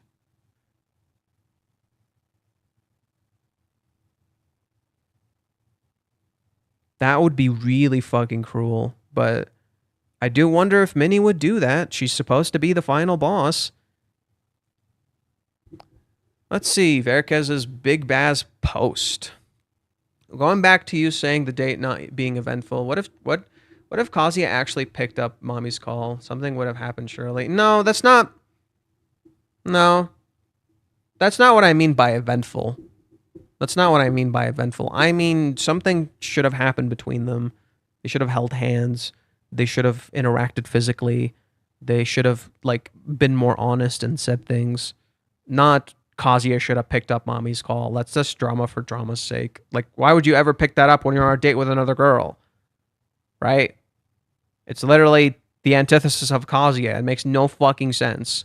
Why would you pick up a call from your ex when you're on a date with the girl of your dreams? That just seems stupid. Kazuya is confused. The kiss seems to actively contradict the whole rejection. He is sure, though, that there must be a reason for the kiss. Okay, let's analyze this chapter. You know, what if the fight and makeup thing happens with Minnie? Oh my god. What if this is the whole Dory thing? What if this is the whole Dory thing? Minnie doesn't want to forget. Minnie doesn't want to lose this. And so Minnie might lash out and get frustrated because she's seemingly losing this thing that really mattered to her. So, wouldn't it be interesting if, like Dory, she tells Chizuru, I don't want to forget. And what could happen is that, like, Chizuru tells her, I didn't forget either, and I still remember. I don't plan on making a long post soon. My investigation or explanation is still valid if you ignore the prognosis. I saw people talking shit about Verkez on 4chan thread about Rag. Our man is famous. Damn. Damn, you're going further than me, bro. You're going further than me, bro. Nice, I have made it big. Mine takes until Saturday. I ordered both. Oh, you're talking about the books. Okay. If Reiji's mirroring Finding Nemo, then Dory, Minnie, will make Marlin Chizuru see what was wrong and help her find Nemo. We're inside the whale at this point. I don't know. That's hard to know. But I do think that the one scene that came to mind to me was when Marlin thinks Nemo is dead, and Dory comes up to him and she's like, I don't want to forget. I when I'm with you, I remember things. I don't want to forget. And Marlin tells her, well, I do. And then Dory gets lost, and then she sees Nemo and she doesn't know who he is. But then she remembers the phrase she came up with Marlin, and she remembers Nemo, and she drags Nemo back to Marlin. And then Marlin and Nemo have to save Dory from getting taken up there. So wouldn't it be interesting if, like, Kazuya and Chizuru save Minnie now? I think that would be, as a reversal of events, I think Kazuya and Chizuru saving Minnie now would be a cool reversal of events. Just like Finding Nemo. Right? Could be. I could be wrong. But yeah, that's the scene. I don't know, for me, it's Finding Kazuya. Well, Kazuya is Nemo, and Marlin is Chizuru, and Minnie is Dory. And it makes too much sense that now that Chizuru seemingly found Kazuya and he left, it's just like it's death, right? It's their fourth kiss. It's the kiss of death. Kazuya is gone. So Minnie, like Dory, would probably get into a fight with Marlin and be like, I don't want to forget. I don't want to lose this. And it would be curious to see how Chizuru reacts. Maybe Chizuru would be like, well, I do or something. And then, you know, they find each other somehow. Who knows? Who knows? But the element of remembering and forgetting is really important, right? The element of remembering is really important because it's literally there in chapter 384. The chapter about death, right? It's literally the number 4. So it's the number of death. All I can remember is the smile on your face. It's literally there. It's literally there. So remembering, what kind of author would reference Finding Nemo? What do you mean what kind of author would reference Finding Nemo? What? What's wrong with referencing Finding Nemo? What the fuck is wrong with referencing Finding Nemo? It's a great fucking movie. Like, what? Let's see. The taxi driver is talking about his ex-girlfriend, the ex-girlfriend of his. He tells us how he caught his girlfriend cheating and how he got into a fight with her new guy and won, only to then casually reveal that he had been cheating on his girlfriend as well, so he didn't really care. Kazuya doesn't actually listen. He is completely preoccupied by the thoughts of the kiss. This came as a total surprise to him. He quickly disregards the idea of a goodbye kiss, since that's not only unusual in Japan, but she would surely not have kissed him on the lips then. But for the reasons why Chizuru might have kissed him in the moment, he draws a blank. The taxi driver asks where he met a girl like her, to which Kazuya vaguely refers to mobile apps, which Diamond technically is. Kazuya is aware that the kiss definitely looked like they were a couple, and if he hadn't just been rejected, he would probably have also seen that as the final confirmation that Chizuru's feelings for him. True. Kazuya continues with his move. He's absent-minded the whole time, thinking about the kiss. The movers wonder if he might be on drugs. I love how everybody mentions that. It's so funny how everybody mentions that. Isn't that so fucking funny? Like, everybody who's writing a post is just like, man, all the movers thought he was on drugs. That's so funny. Fujimoto references all types of movies. Yeah. Fun fact 42. Wallaby Wee Sydney isn't really a place, and the type of fish gill is IRL adapted well to captivity. Oh, are you talking about like the place they go to in Finding Nemo? Yeah. The art book is on fire. Gonna use it for some art study later. I swear people by saying anything to hate on to girlfriend. Finding Nemo is peak. Just let the few next chapters play out. Kazuya on drugs. He's on the drug of love. Anywho. Where were we? Kazuya continues with his move. He's absent-minded. Kazuya himself also notices that he's just moving on autopilot since he initially put the bed on the wrong spot. He seems to have moved it afterwards again.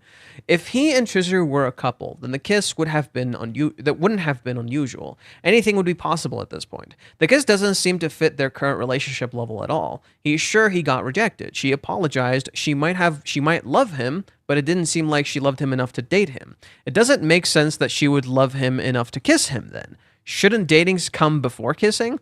Not that they have ever done anything in that order. Not that they've ever done anything in that order, which is true. They just casually skip steps.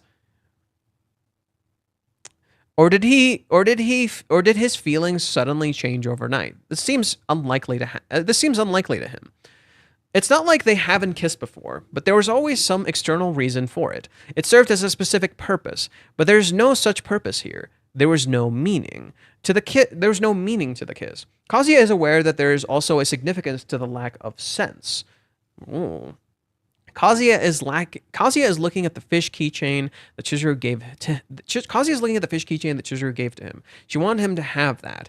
He wonders what Chizuru might think of that kiss. It is clear that she made an undeniable move with that. She has broken a barrier and there's no turning back from that. She actively decided to kiss him, and she has given Kazuya a signal with that, just like with the keychain. He is sure that Chizuru wouldn't have just casually kissed him without being aware of the implications. His gaze falls onto the ring that she gave to him. This was also a sign, but it arguably had much more negative connotation. Kazuya might need a bit more time to interpret those signs. He wonders what Chizuru is doing right now.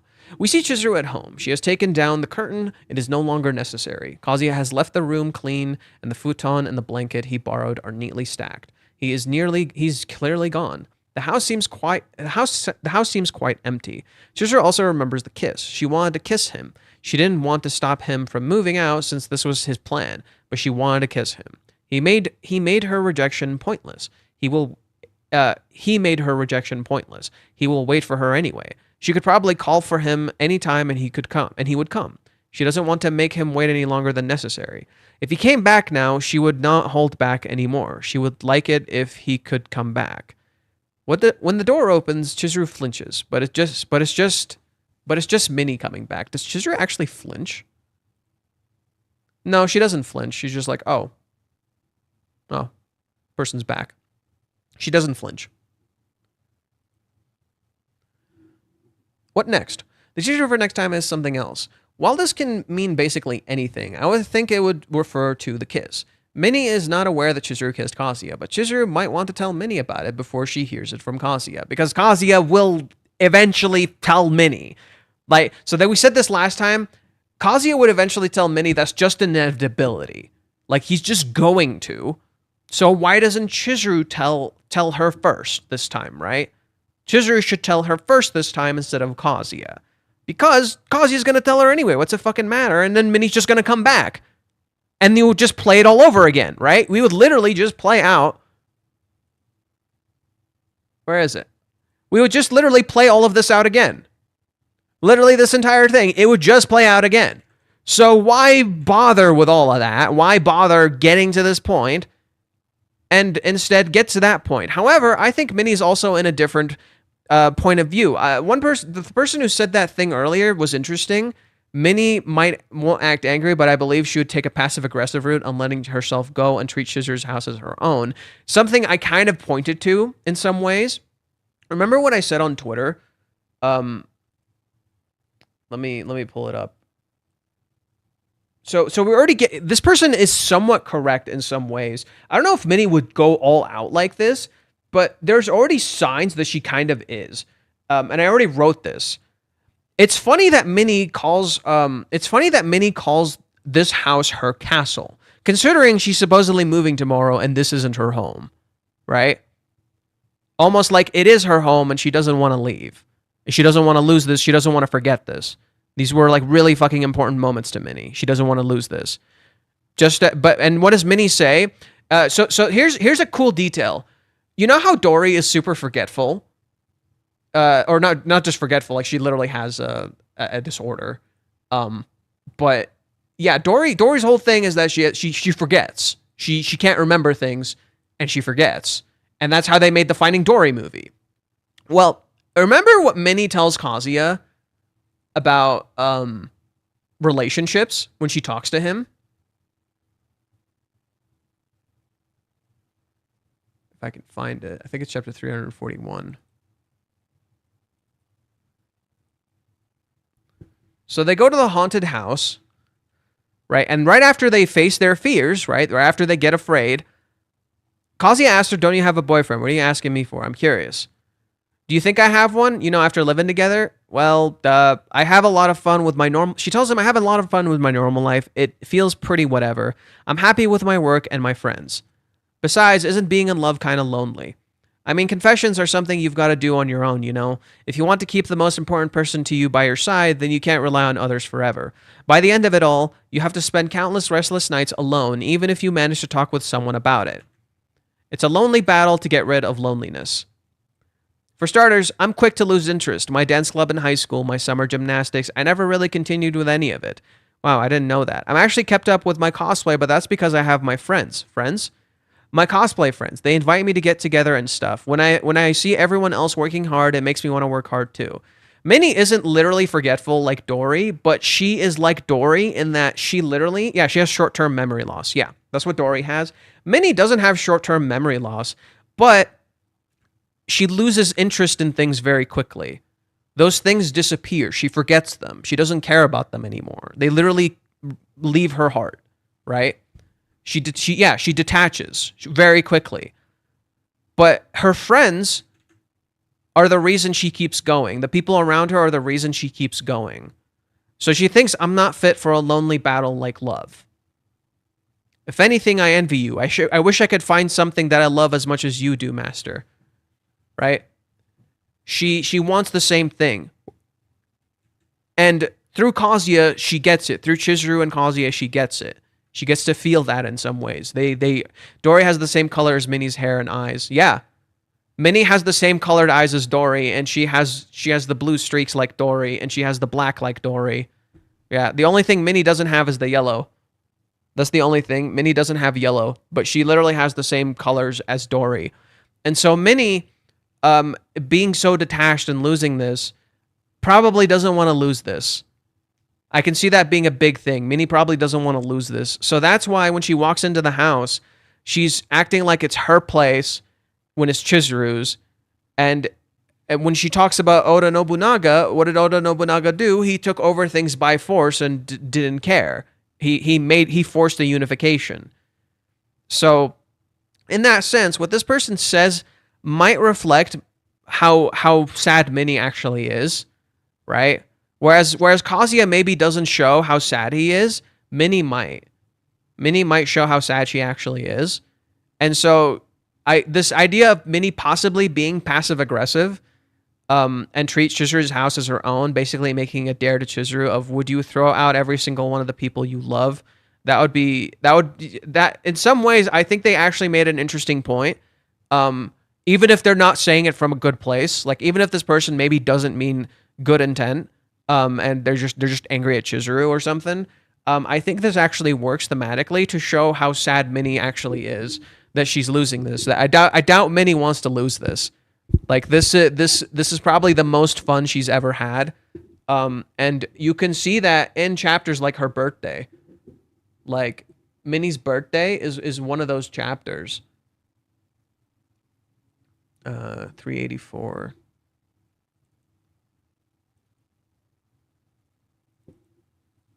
Yeah, 384 is Minnie's birthday. It's your birthday, and literally, you got the anything coupon. It's Yomori-san's birthday, huh? I had no idea. Right? I have no need for celebration and no need for gifts. I assure you, this is not my intention to ask for such things. And she makes them play Twister. And if you remember how this arc ends, how does the arc end?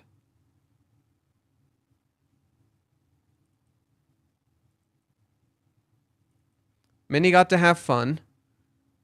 I actually have one more request. Huh? A group photo. 3 people.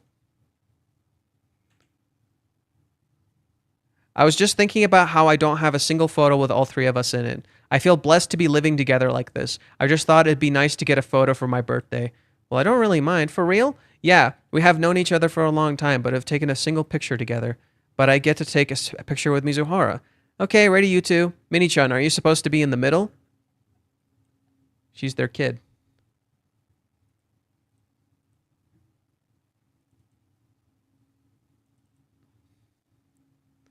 Just like Finding Dory. Dory is in some ways their kid. She's in between them. She's literally their kid.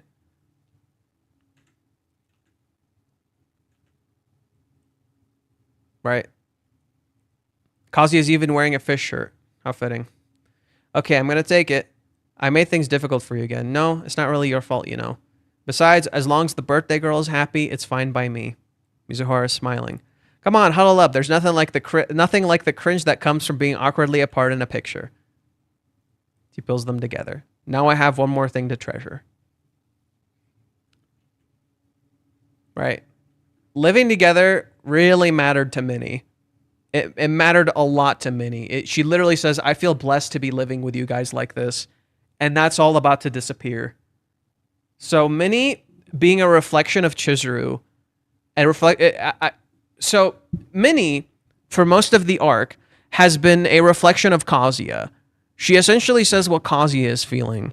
So now Minnie reflecting Chizuru and being angry and frustrated and sad that this is all ending is perfect because Minnie now truly becomes Chizuru's friend.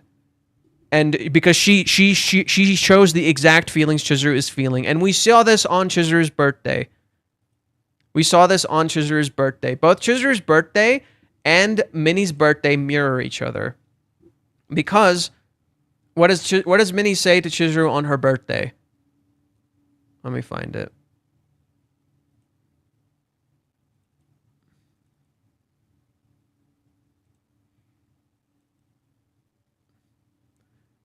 Minnie and Chizuru never properly saw each other. And Chizuru tells her, "Isn't a cake from a famous place? It was a beautiful one too. So I was just wondering if you wanted to take a pic or something. But it was smushed. Yeah, well, but it was just a little bit smushed. If you would take it from the top, you wouldn't know at all. But are you okay with that?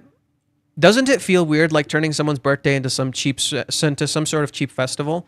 I mean, I don't mind if you don't either. My train of thought goes the weirdest places. Of course, a really pretty cake would be a lot of likes. It makes sense, but I don't think I want to use someone else's birthday for something like that. A birthday party is not something for someone else to celebrate, but a way to show how grateful you are that someone was born into this world. I'm sure Master feels the same way.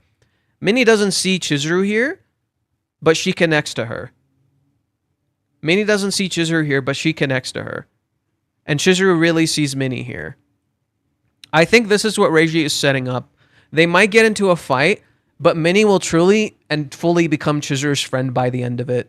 Because Minnie will realize Chizuru is feeling the same exact thing as me, just as Chizuru feels like Minnie is feeling the same exact thing as me. And that's when they'll really become friends. And Minnie might really actually be on Chizuru's side for once. I think Chizuru is in love right now, but if Kazuya doesn't come back, she has to take action. Maybe Minnie tells her. No, it's not that simple. Minnie Kazuya is the grandpa, while Chizuru is her grandma, and Minnie is their kid. Yeah. They adopted her. They pretty much adopted Minnie. Yeah. Kazuya is the grandpa, Chizuru is the grandma, and Minnie is their kid. That's why you can also see the two fish on Kazuya's phone case. What about the two fish? Okay. The taxi driver asks where he met a girl. Kazuya continues with his move. We read this. If he and Chizuru were a couple before kissing, yep, we read this. It's not like they haven't kissed before. Yep, we read this. Kazuya is looking for the fish keychain Kazuya is looking at the fish keychain that Chizuru gave him. She wanted him to have that. He wonders what Chizuru might think of the kiss. We already read this. Yeah, so okay, we read all. Okay, we're here. My bad. Minnie told Chizuru that she would realize something when she kissed Kazuya. I personally doubt that the kiss made Chizuru realize she loved Kazuya, and I also think she kissed him without being already sure that she loved him. Chizuru might tell Minnie whether the kiss changed anything about her feelings.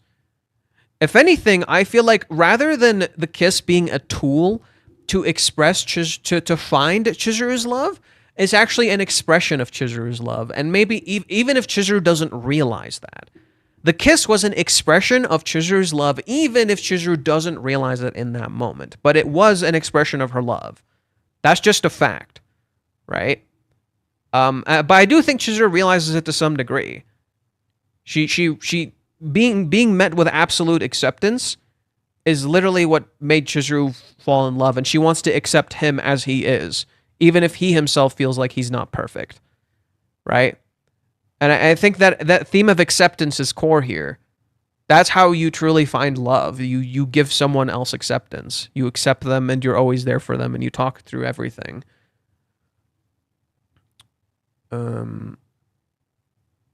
Chizuru might tell Minnie whether the kiss changed anything about her feelings. More generally, we could probably expect some kind of confrontation between Minnie and Chizuru. Like, it seems like everybody seems to kind of agree that there's going to be some sort of confrontation between Minnie and Chizuru. And that's something we can all kind of agree on. There seems like there's going to be some sort of fight between the two. Is Reiji a fan of Disney in general, considering he referenced Finding Nemo? He is a massive movie fan. All films. So on his subscription on Twitter, all he's doing is like talking about movies. Like the other day, he went and saw the new Demon Slayer movie, and he talked about it. He talked about like a bunch of other films. He's seen all sorts of films. He watches anime. He watches movies. He reads manga. He does everything. He plays video games. Like literally on the back of the volume covers, when he's doing interviews, he'll sometimes talk about video games he played. Like I remember reading a volume interview where he talks about playing Resident Evil 0. And he's like, it wasn't that great. It was kind of okay. And like when you listen to how he does, he also mentioned The Shining. Yes, that is true. He mentioned The Shining. He's mentioned a whole bunch of movies. I can't remember them all off the top of my head, but he's mentioned a whole bunch of movies. He's mentioned a lot of films. And it's not like, and he'll do like, for instance, here's a good example. Is Reggie into Western comics? I don't think so. I've never seen him talk about Western comics. But I have seen him talk about films, TV shows, movies, anime, all that stuff. And you can see that because of how he constructs his paneling. Reiji's paneling is very much like camera work. The way he does paneling in the manga is very much like camera work. Like literally look at it. The way the camera, like imagine this is a camera. The camera panned up. It zooms into the night sky, and then it transitions to a different night sky, and it goes into Chizuru. It zooms back into Chizuru, right? You literally go to her night sky. It's literally this is how you film a movie. This is straight up how you film a movie. He does it like Fujimoto cinematic, except no offense to Fujimoto. I love Fujimoto's art, but Reiji's is better. No offense to Fujimoto. Reiji's art is better, in my opinion.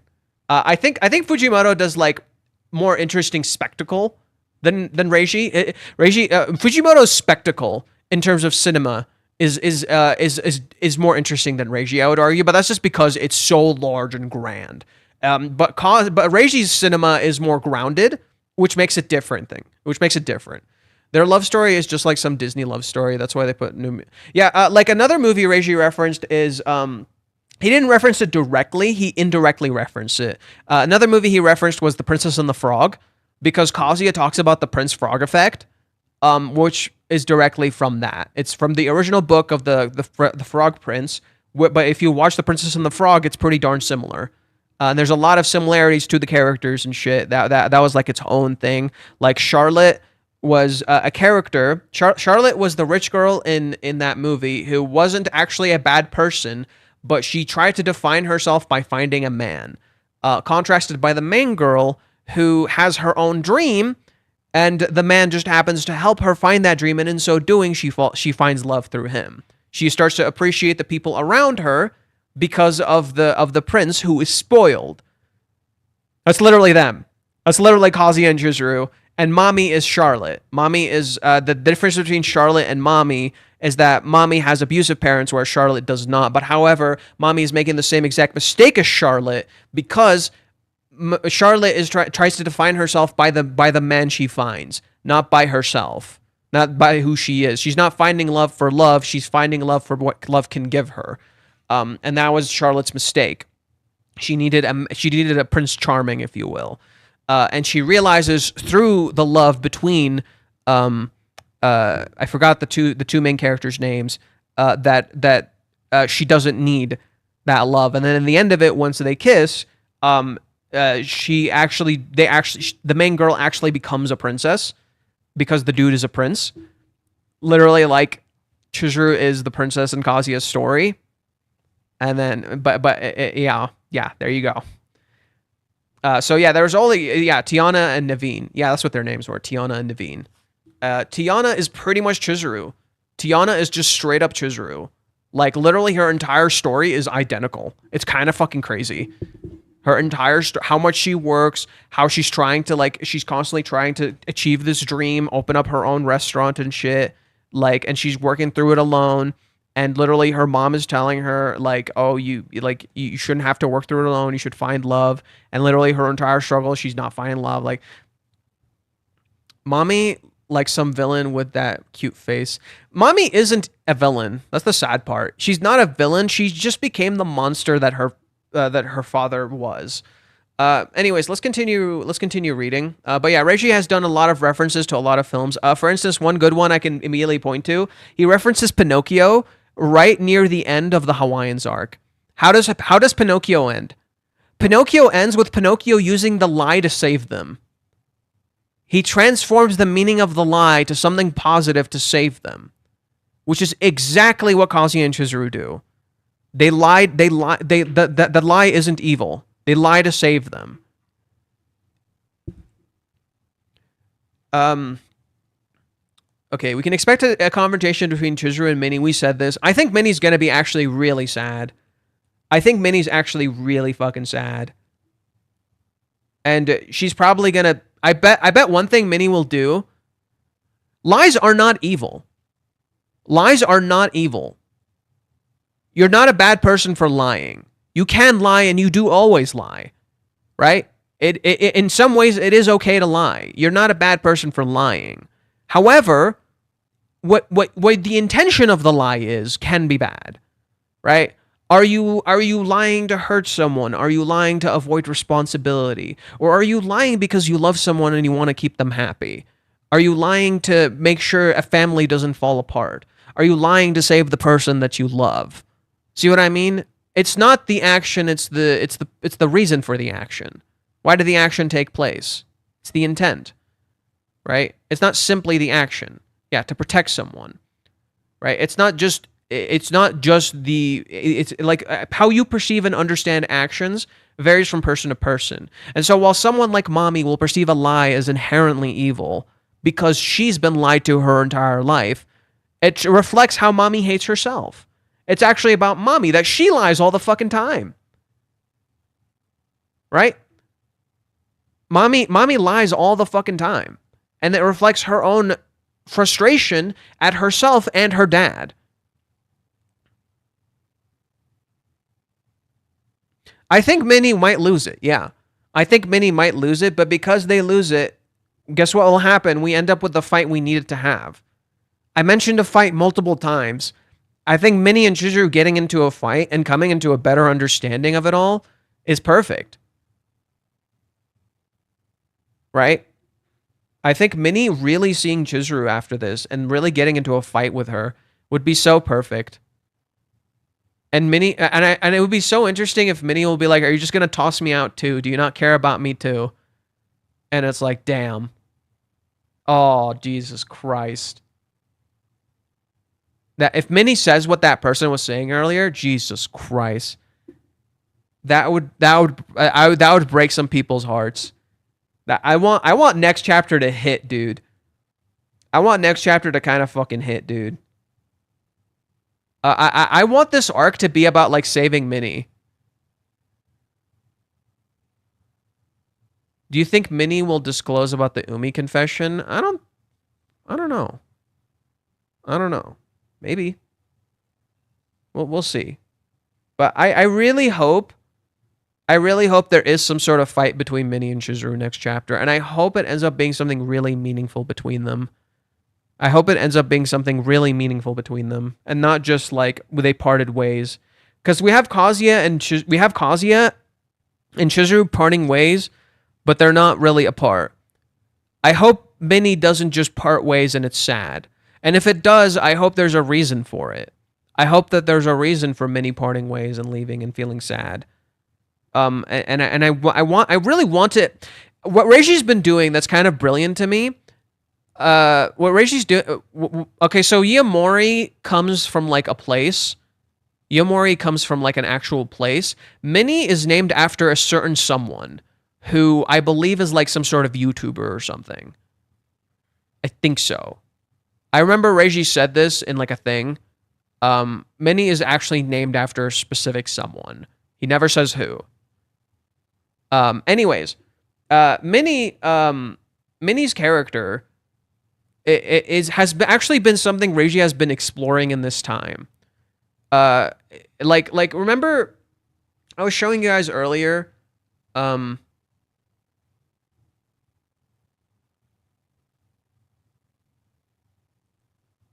Maybe not this one.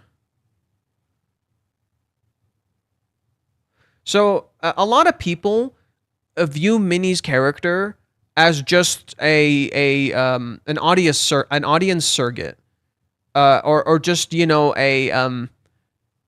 what is it? Just like a character that's just used as a plot device. Minnie is not a plot device, and it actually probably hurts her a lot to be viewed in such a way. But she's probably always been a plot device in her own life. And I think that's what Reiji kind of highlights to us. That's literally the point of this talk with Minnie, is that she lives life in the present constantly because she doesn't have anything she can. She doesn't seem like she has any dreams or aspirations. And notice what Kazuya says about Minnie in an earlier chapter. I think it was chapter 340. It's like the end of chapter 340. Look at what Kazuya says. I don't know anything about Yamori-san. I actually don't know her. What do I actually know about Minnie? What does she feel? This is important because Kazuya wasn't paying attention to Minnie, but it also reflects how he actually didn't know all that much about Minnie, and he got to know her at the end of this. Just as he wasn't seeing Chizuru, and he might not have actually been seeing Chizuru this entire time. And maybe he doesn't know as much as he thinks he does. Or maybe he actually knows a lot, and he hasn't been piecing it together. With Minnie, he actually doesn't know anything. Like, Kazuya doesn't know much about Minnie, and when he learns more about her, you start to realize how Minnie is like a character, why Minnie is so is constantly focused on the present, and literally doesn't envision a future for herself. I'm not fit for a lonely battle like that. Minnie doesn't chase love because she doesn't think she can get it. Minnie is it shows Minnie's fear. Minnie's actually really afraid to lose love. Minnie's really afraid to chase love because she doesn't think she'll ever get it. Minnie is scared. That's why she envies Kazuya. It's literally how Chizuru envies Ruka. And she doesn't realize Chizuru envies Minnie too. Everybody envies everybody, right? Everybody envies everybody because everybody has something we don't have. No, it's not that Minnie doesn't like to chase men. She literally just thinks, I'm not good enough to fall in love because I think I'll lose it eventually. She literally says, I lose interest quickly. I lose interest in things quickly. And because I lose interest in things quickly, I'm not fit for love.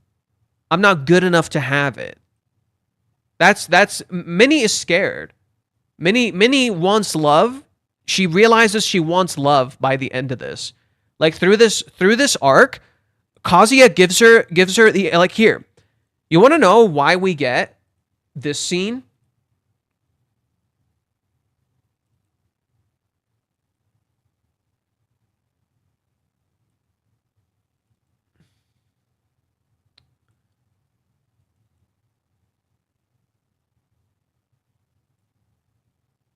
Come on, where is it?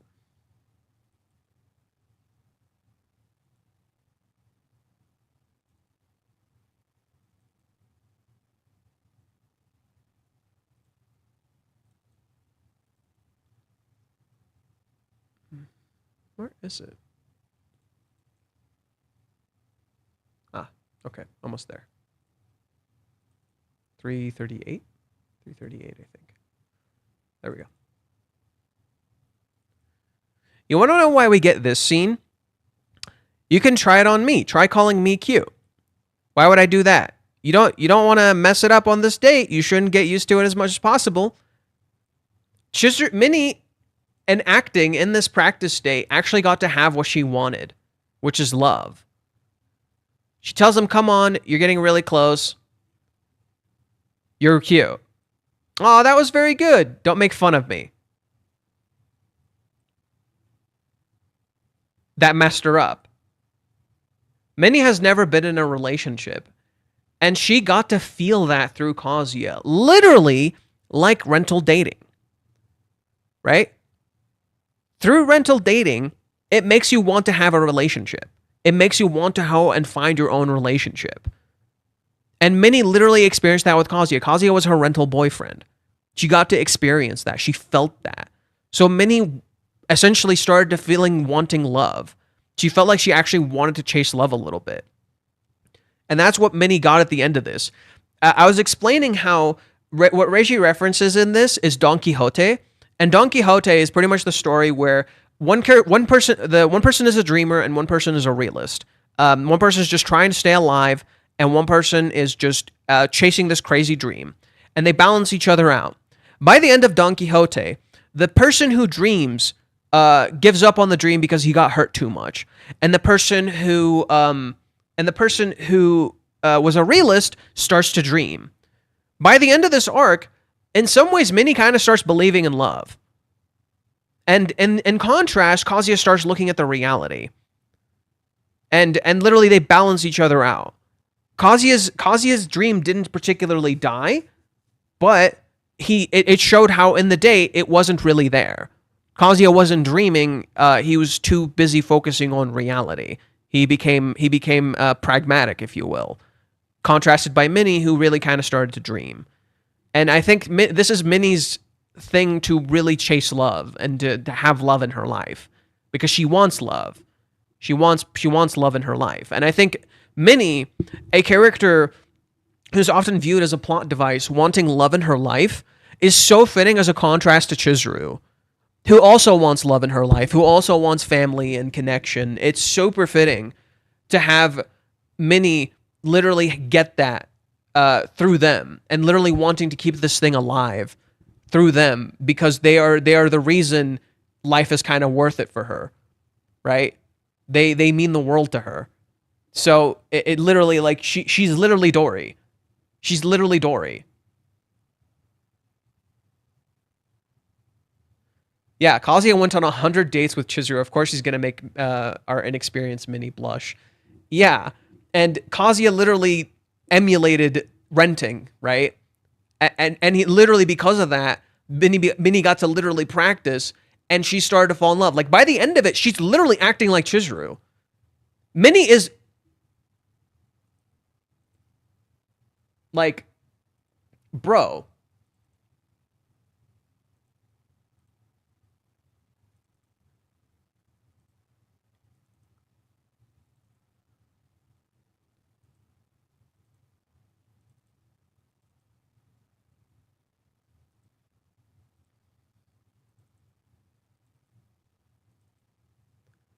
Minnie is Chizuru.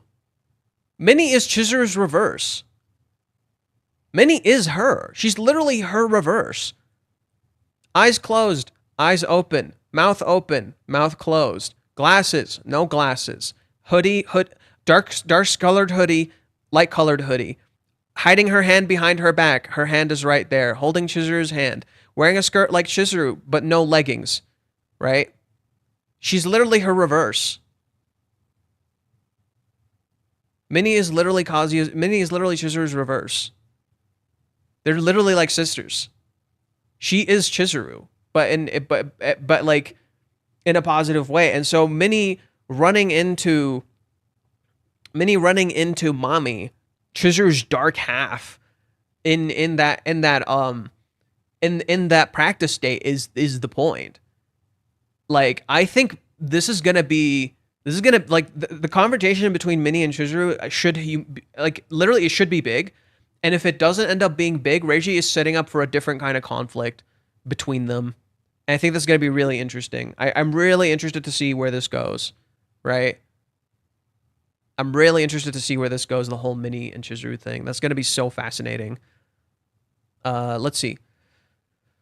Sorry, let's continue this one more time. More generally, we can probably expect some kind of confrontation between Chizuru and Minnie. The editorial note hints at a battle between the last boss, Yamori. Interesting that she's framed as the antagonist here, isn't it? And the heroine, Mizuhara. And I think Minnie doesn't want to be the antagonist. I think that's the sad part. I think Chizuru connecting to Minnie and realizing Minnie is not the antagonist and actually her friend might help her actually connect with Mommy later and stop seeing Mommy as an antagonist and just a girl who also wants the same thing.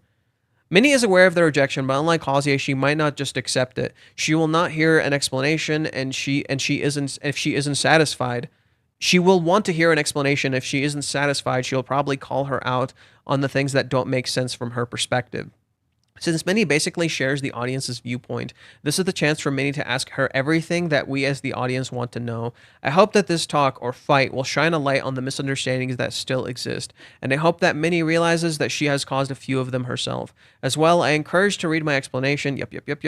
For those unaware, I think that by her actions in chapter 253, Minnie accidentally made both Kazuya and Chizuru believe that they didn't want to live together when they actually both wanted to. The misunderstanding was never discovered and therefore also never cleared up.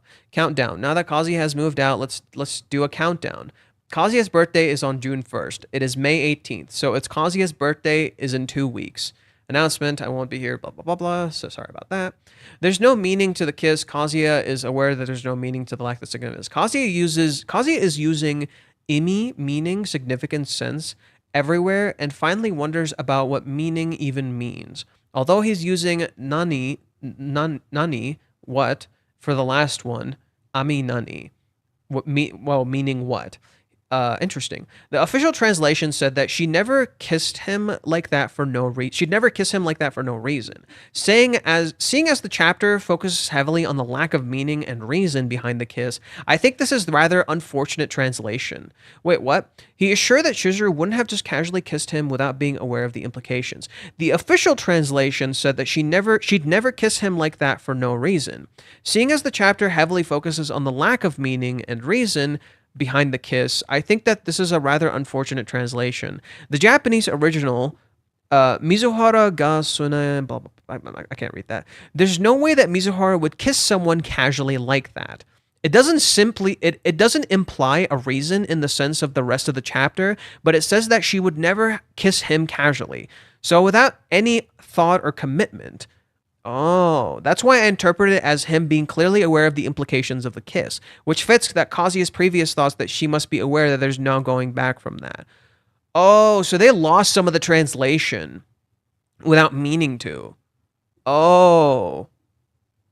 So they made it like she wouldn't kiss anyone for no reason, when Kazuya said she wouldn't just kiss someone casually like that.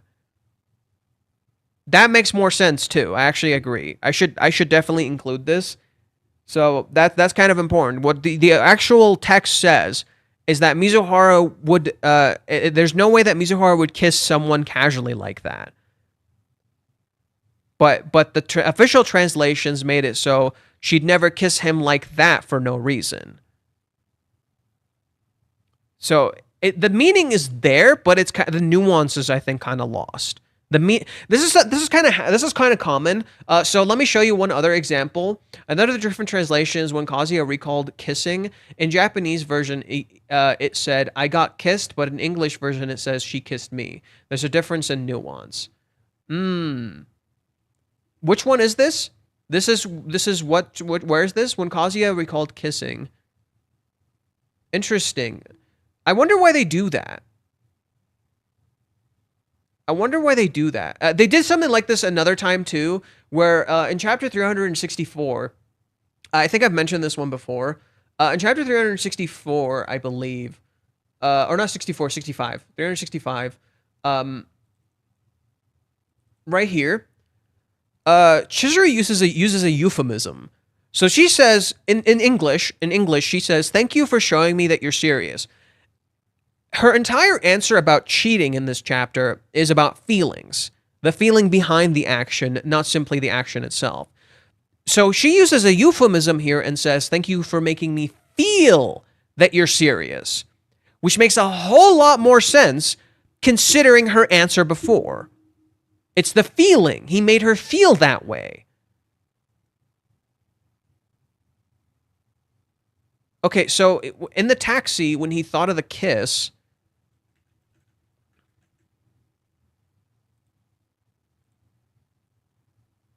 okay. So in the taxi, she just did that, right? She kissed me. So here, he says, "I got kissed." Is that what that says?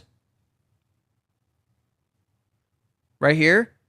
She just did that. I got kissed. That's what he says. I got kissed. So yeah, here in the Japanese, it says, "I got kissed." And then, which you know, it's not about, it's the fact that he got it, right? Which is important. And then the other one that we were just talking about is when he says she wouldn't do that for no reason.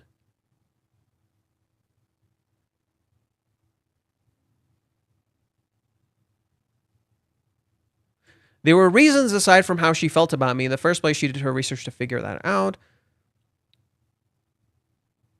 Why did she kiss me then? I can't think of any reason, even after thinking about it all day. She rejected me. Where's the reason one? Where's the reason one? Just so I know exactly what we're talking about. Where's the reason one?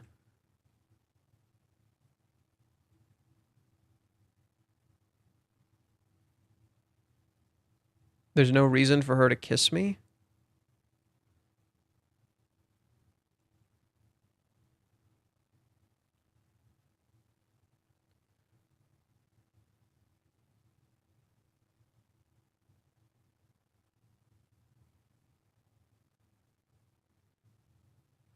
Verkez, where's that no reason one you're talking about? After bath? Mizuhara has to know this too, that she's done this, there's no going back. I don't know what kind of change of heart she's had, but last night I could tell she was doing everything understood. She'd never kiss me like that for no reason. She'd never casually kiss someone like that for no... She'd never casually kiss like that? So, okay, what does this actually say? What does this actually say right here? Like this text right here? She'd never casually kiss like that? She'd never casually kiss me like that? Or she'd never casually kiss anyone like that? Is it anyone or me or what?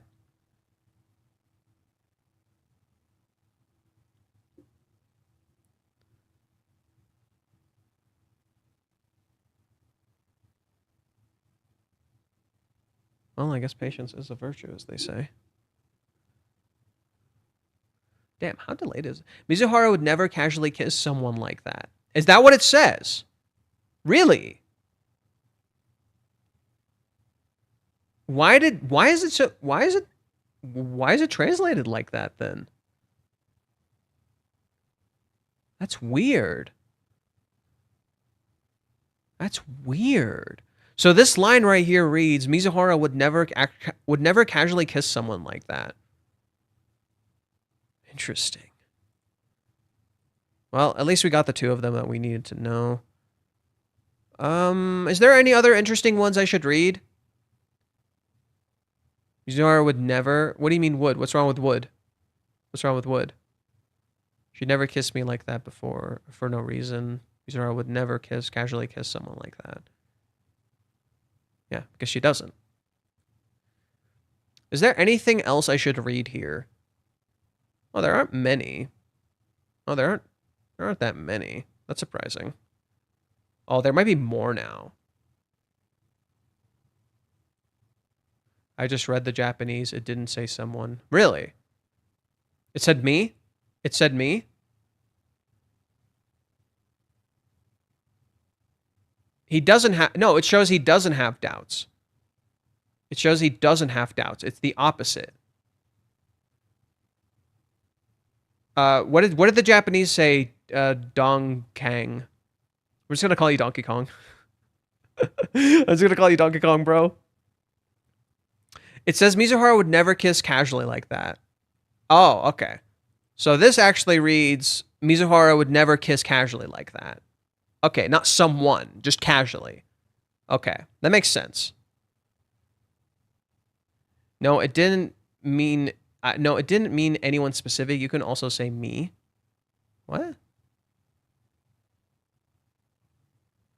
It doesn't say someone. It can... Wait, so it didn't name anyone specific. You can also say me. It didn't say me. Okay, it doesn't say me. It says... Mizuhara would never kiss casually like that. Wasn't pointing to anyone. So why did they make it about him? This is localization shit. So this is localization shit. Which is very common. You know, localization will try to, like, make the intent more clear, but in so doing, lose the intent. Yeah, so this part here says Mizuhara would not kiss casually like that.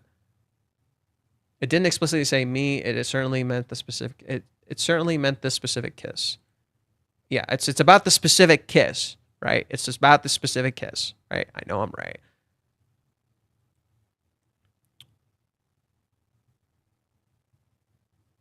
What the hell? Aqua Ichinose.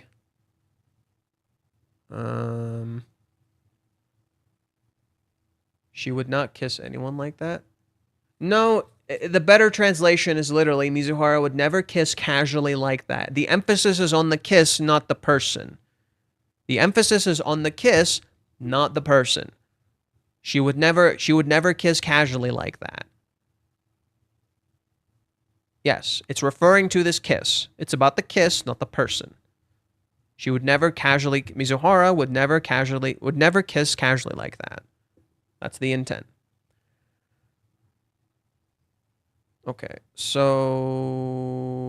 we read this. I think it's interesting how none of them use each other's names. Minnie calls Kazuya Master, Kazuya calls Chizuru Mizuhara, and Chizuru doesn't use Kazuya's name at all. With all these themes of skewed perspectives and the juxtaposition of expectations and reality, I wonder if there's something to this about needing to see people more fully instead of through the lens of some narrative or goal. Congratulations, you can read.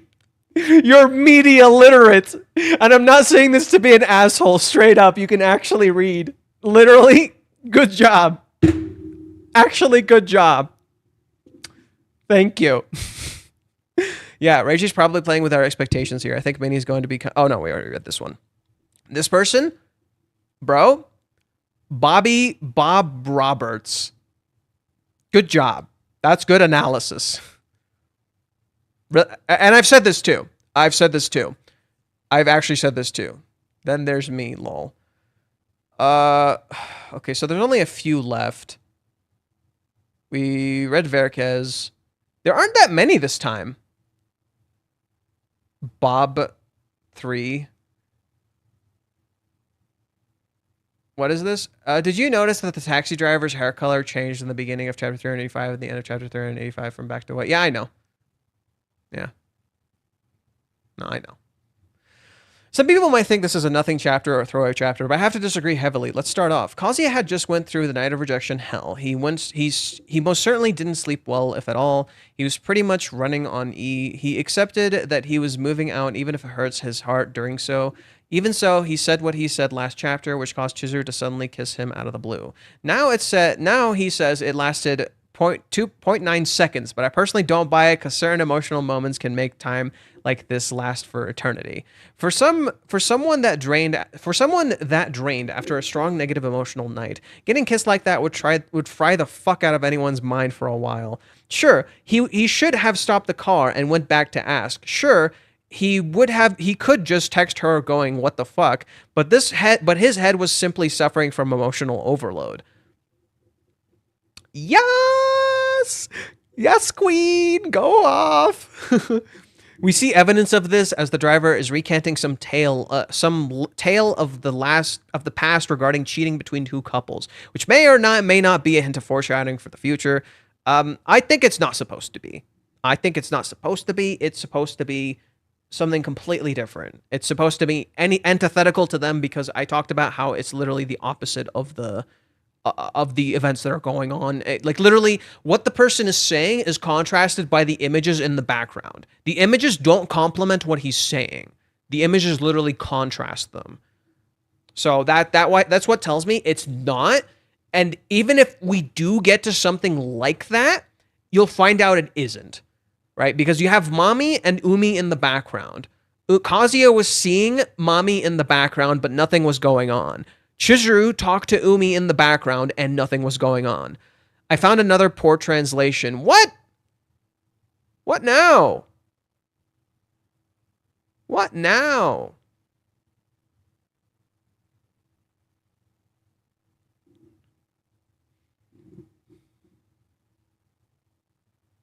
When Kazuya recalled kissing, in English version it says it lasted like 0.9 seconds. Yeah. Yeah.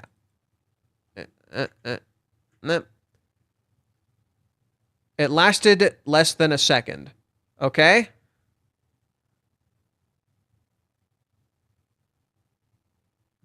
But what does the Japanese say? In Japanese, it says it felt like less than a second. Oh. Yeah, that makes sense. It felt less than a second. It lasted less than a second. Yeah. Again, nuance is gone for no fucking reason. Okay. Kazuya isn't paying attention at all. It's why even the movers notice he's not normal with their "he's on drugs" type of comment. He's on his short-circuited. He is in his own short-circuited world. The Kazuya of now is different from the Kazuya of before. Whereas him freaking out is normal and can be out over the top and cringe, Kazuya's freak out here is wholly justified. Once he was in the tub, he tried to rationalize what she did she did by kissing him. This wasn't a kiss where an external force or a third party caused it, like CPR or saving face in paradise. This was a kiss where it was just them and she did it of her own volition. Could it be a goodbye forever kiss? Could it be see you later kiss? A kiss that she's accepting her love? None of it made any sense to him because she had rejected him. The only conclusion he could come to that made any sense was that she must have changed her mind somehow. He's being rational in his thinking in regards to the kiss and what it means because any other reason doesn't make sense for her to do. As for Chizuru's case, we see her alone in her house cooking. She has a somber expression. She stops and travels to the room where he had been staying and peers inside. Chizuru then returns to cooking as we see her face again. To me, she's clearly lonely and missing his presence. I feel she regrets letting him leave even if she felt like it was for his sake. However, like Kazuya's typical freak we saw earlier in the chapter, we have a standard light blush and no comment. So we don't know for sure if this is the reason for her expressions or feeling.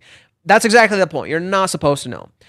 Minnie then comes along, surprising Chizuru. Minnie is declaring her Oda Nobunaga, which other users have pointed out was the great unifier. So again, in my opinion, this would mean Minnie is hired to start unifying these two idiots next week. At least I hope we get to see their conversation and it's not skipped over like a certain other conversation. See y'all next week. This is kind of important. I think Minnie poses as the great unifier because she wants to be part of that unity. Minnie poses as the great unifier to hide the fact that she doesn't want this to fall apart. That's why she's posing as her Oda Nobunaga, and that's why she has this lucky thing on her shirt. That's why she's trying to control everything. She's trying to create control because she doesn't want it all to fall apart. That's why Minnie desperately wants control.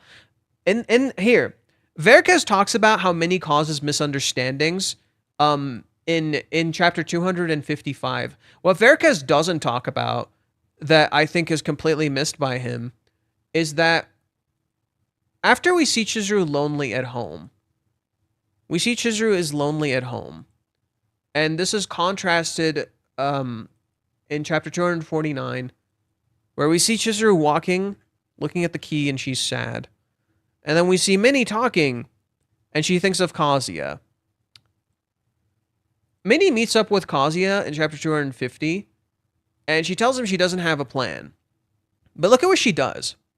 First off, aren't you bummed being separated from Mizuhara-san? Where's the boundless wave of sadness that's supposed to crash you? No, not at all. He starts crying. There, you're allowed to cry for it today. Listen to what she says. Not to worry, you are not to worry, you are down about it. That's a relief. You were quick to shift gears. That's a relief. You feel the same way I do. She's reaching out to Kazuya not just because she wants him to live with Chizuru, but she is also sad that she's losing this. But she doesn't tell us. Minnie doesn't tell us what she's actually feeling. Because she's also bummed. She's also sad. She reaches out to him because she's desperate to find connection too. That's why. She didn't want to lose this. She was away the whole time and then suddenly it's gone. Poof. She doesn't want to lose them. That's why when she's walking home, she thinks of them. In particular, she thinks of Kazuya. Well, okay. I already closed it. Whatever. Yeah. Minnie's also sad. Minnie also desperately wants to connect to them. And so whenever...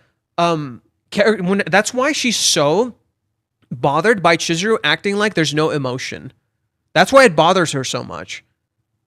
Because why doesn't Chizuru feel anything? Why isn't this bothering her? How could this not be bothering her? It's bothering me so much. Why doesn't she react? Why is she so soulless? How could she act like this? And then Kazuya starts saying this too. It's not just Minnie's bias, it's her fears. It's her fears to lose a home, to lose connection. Because she's desperate for connection. We don't even know Minnie's home life. I think that's just something Verkes doesn't mention. It felt like less than a second, but Blood wanted it to last forever. If you're in Cloud 9, even an hour may feel like less than a second. True. Also, my first time really writing super long series posting for this discussion. I usually just stick to reading others' opinions, so I apologize for any. Oh well, I'm gonna give you a bumps. You got a 3 and a 7. Congrats, buddy. Okay, we got a little more. Taxi driver was racially criticizing some behavior of people in relationships to me. He was reminded his relationship with his ex from long ago when he saw Kazuya Chizuru. When those relationships he compares honestly sound like an insult. In his story, he complained about her disloyalty when he didn't even humor about it himself. Yeah, he never even considers how he was cheating. She has to be loyal to him, but no one can expect that from him. And of course, he didn't forget to add how he beat the guy she was sleeping with, to and won't allow his masculinity to be questioned. Not like he's gonna prove his manliness with how he was a loyal partner. Shit, bro. This dude cooking. This dude's already cooking, bro. Damn. It was a good chapter as an aftermath. Let's see what happened in the last chapter synced in. For Kazuya, time stopped. His mind stayed with the kiss when we saw how times moved from the conversation with the driver to taking a shower in his new place after taking his belongings. To carrying his new place, mind couldn't move. Time stopped for him. Yeah, time stopped. Time stopping is big. Time seemingly like losing its meaning is big. Because before we had an hour. Before that, we had a day. And before that, we had a month. And that time was slowly fading, and now time suddenly has no meaning. Literally, like Chizuru said, lovers have infinite time. And suddenly time just has no meaning. And it literally, like, it's all out of whack. And I think that's so interesting. For Chizuru, I don't think she's gonna be excited. She's gonna be as excited as Kazuya. But a question from Kazuya like, "Do you regret kissing me?" would be enough to melt her heart. Her mind must be at ease after kissing him. I think she is relieved. I don't think so. She doesn't have to give up on him, but she's gonna start to think about the consequences of it and her reasons of pushing him slowly coming to her. I don't think she's gonna have time to think how she felt about it, or more like she'll punish herself by not thinking about it. But at the same time, she needed to think the kiss. She's not ready for the relationship she wants. She thinks she needs to give up. Wait, okay, this is a whole bunch of assumptions. This is a whole bunch of assumptions. She kissed him after Kazuya convinced her she doesn't have to give up on him. But this doesn't change how she doesn't want to give him false hope and needs him to move on if she's wrong about her feelings and can't have a relationship she wants with him.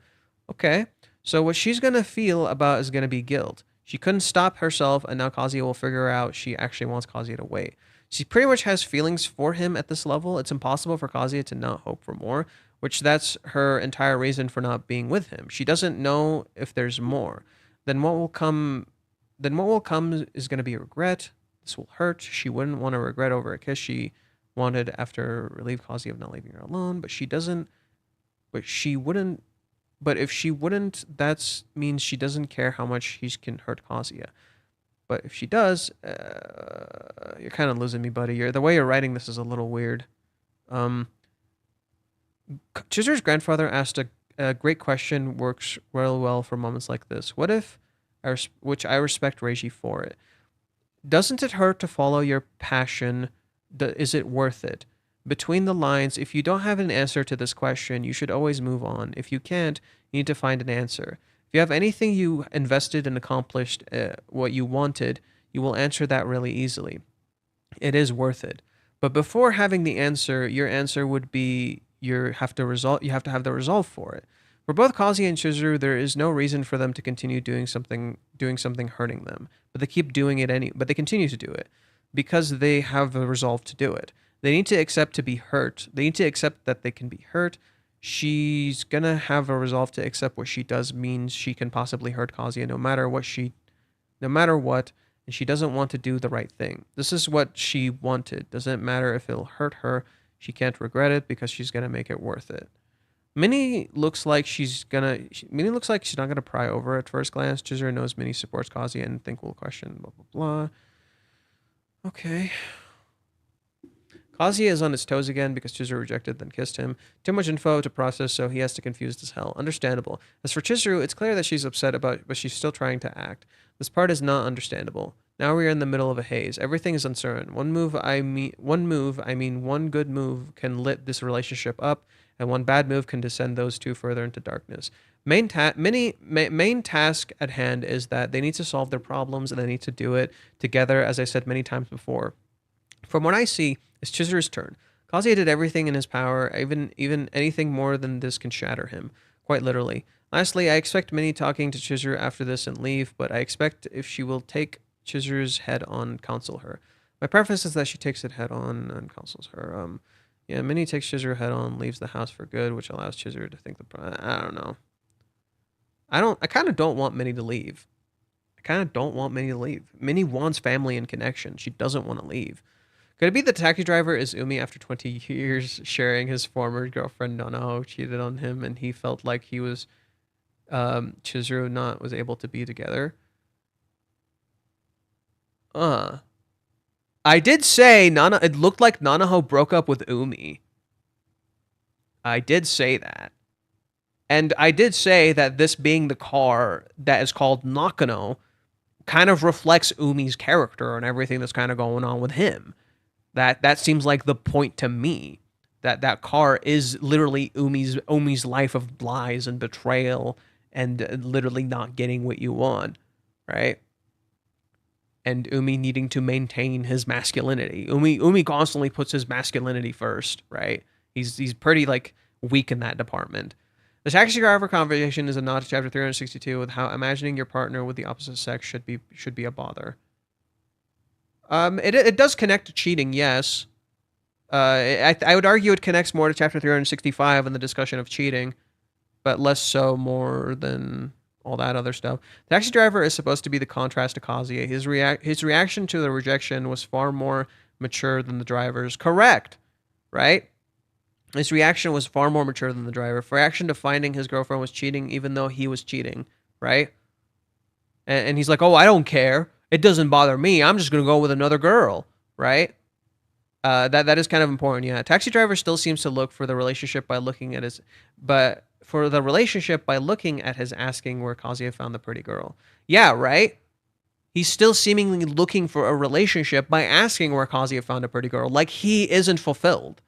Like he never found fulfillment. Like that relationship that he seemingly had where he was cheating ended too. He never found fulfillment. Literally like Umi. The driver is kind of pretty much Umi. That's pretty much what he is. The driver is pretty much Umi. Like Umi never found fulfillment. He just keeps jumping from relationship to relationship and there's no fulfillment for him.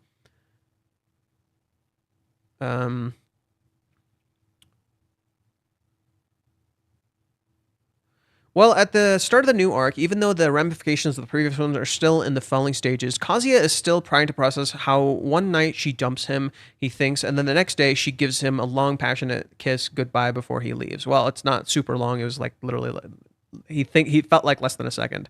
The cab driver commentary here may be throwing us the cab driver's commentary here may be throwing out us an unimportant, but it is. He's essentially saying men have been trying to figure out women since the dawn of time, and there's still no correct answer.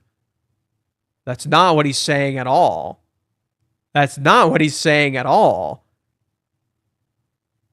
That's a weird ass fucking interpretation, buddy. He's literally talking about how he's just a weak, pathetic dude who literally like he cheated on his wife, or not his wife. He cheated on his girlfriend, and I know. No, that's a weird interpretation. We're not gonna get into that again. Kazuya now has never been sure of his feelings, more sure of his feelings. Chizuru is in the opposite boat now. She sees the remnants of him in the apartment and now is wondering if she did the right thing. Answer, truth. She is in love with him, but she just can't say it, and she's not prepared to go all in. No, that's not the kiss was saying I'm prepared to go all in. It's because her job wouldn't really allow it, but a fresh air comes with Minnie's return where she knows that they would go, well, blah, blah, blah. She was checking the messages, blah, blah, blah, blah. Kazuya is not wrong. Like I mentioned before, the goodbye kiss sent some seriously mixed signals. Now he's stuck wondering if the rejection or something is in full mention as confusing, and he has every reason to feel that way. And can you really blame him? This night before, as he was really carrying her home, she rejects him more than once. She apologizes, says it isn't right, but then Kazuya shows the kind of man he is. He gently asks, "Can I keep loving you a little longer?" She still says no. Then he tells her there might not be anyone else in the world that he loves her more than her, and she turns him down again. She just keeps saying no. Then the very next day, as he's leaving, he tells her, "I'll wait for you," and maybe, just maybe, and that's what pushes her to lean in and kiss him.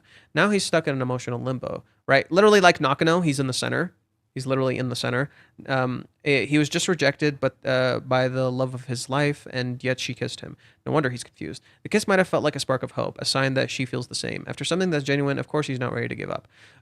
Some people in the community think she did was wrong. I don't. To me, kiss showed how she really feels deep down, but doesn't change the fact that she's giving Kazuya mixed signals. So, where do we go from here? After being kissed like that, of course, Kazuya is going to wait, but I hope he doesn't just wait. I hope he uses that time apart to work on himself. No, that's stupid.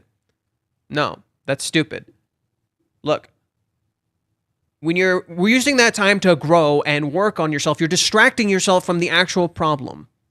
That's a fucking lie. You're lying to yourself. You're making yourself feel better, but you're not actually dealing with your problems. That whole idea that you need to work on yourself and improve and do all that crap, you're distracting yourself from the real problems. You're not actually changing or improving. You're not doing it because you want to. You're doing it to distract from the actual problems you need to discuss. That's a fucking lie. A lot of men do this. They'll say, "Oh, why do you go to the gym afterwards?" And they say, "Oh, to self-improvement," and all that bullshit. No, you're just distracting yourself from the problem. You're working on self-improvement to distract from the fact that there is an issue, especially if you believe you can't solve that issue. You don't want to address it. You don't want to deal with it, so you go to the gym. It's easier. It's easier to not deal with your problems.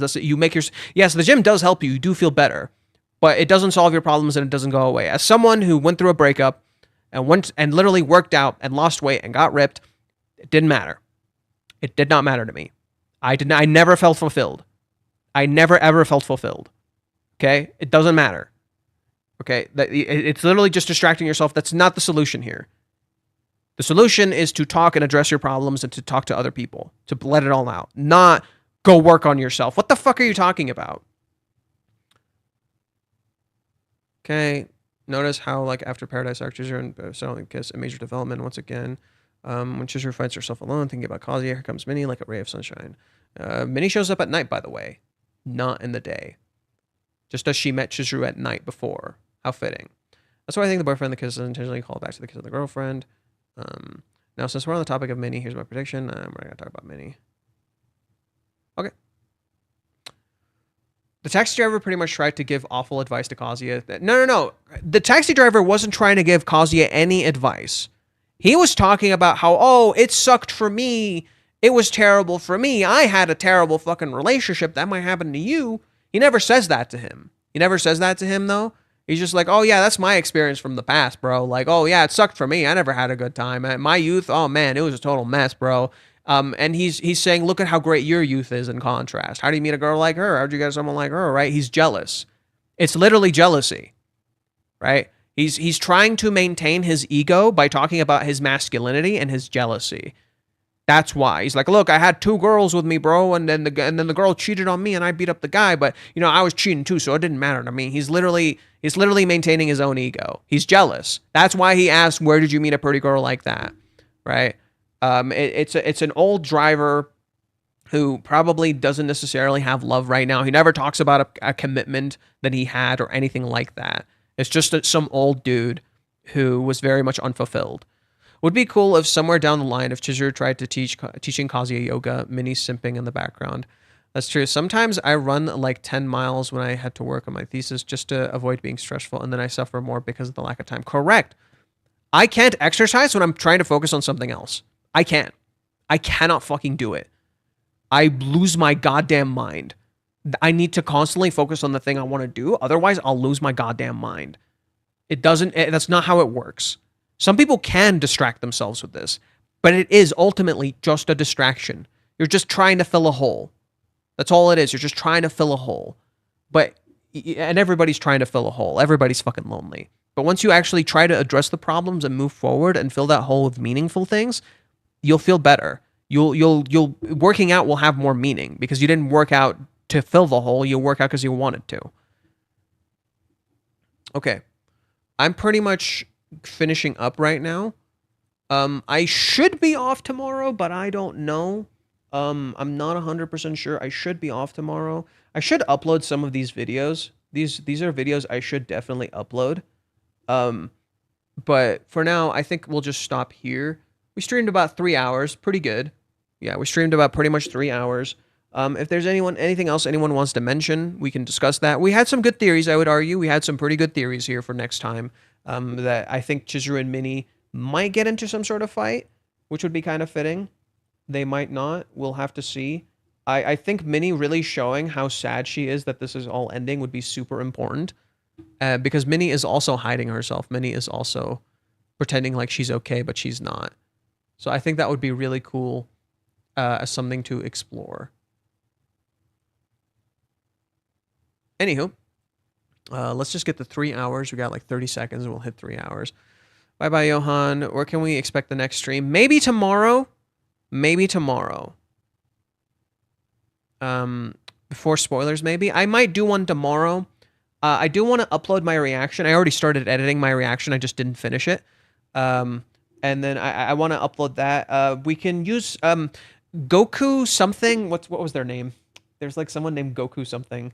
And they gave me some great advice. I kind of want to talk to them a little more because they gave some pretty good advice. GB Goku, they gave some good advice in terms of the hate and how to discuss the hate. And I would like to talk to them some more in the future because they... sometimes I get blinded by my emotions. I get very frustrated by how people talk about the story. And it kind of blinds me a little bit. And sometimes I do need someone to help me like center that a little bit, to like frame my arguments a little bit better. And I think the way GB Goku framed it's right here, this comment right here, the way he framed this comment was really, really good. And I really, really like that. I think that was fantastic, really well written. And I would like to do something like that more in the future. I always want to discuss writing with people because I think it's easier to write when you have other people to talk to and you're not just plainly writing on your own, especially when it's a big subject matter like this one. Regardless, we're going to stop here. Thank you guys for watching. Let me zoom into my face so I can do the subscribe shenanigans. Okay, so thank you guys for watching. If you enjoyed this video, please subscribe, like button, hit the bell icon, keep up with the uploads, all the fun stuff. Consider supporting me on Patreon. It would mean a lot. And finally, consider joining the Discord because we have a Discord and you can talk to me there and it's kind of nice and all that fun stuff. Okay, I've been Fate. I hope you guys enjoyed my analysis of this video. And remember, let's mosey. Come to an objective mind when discussing the hate because these bleeds into your analysis and so is it. It's hard to be objective.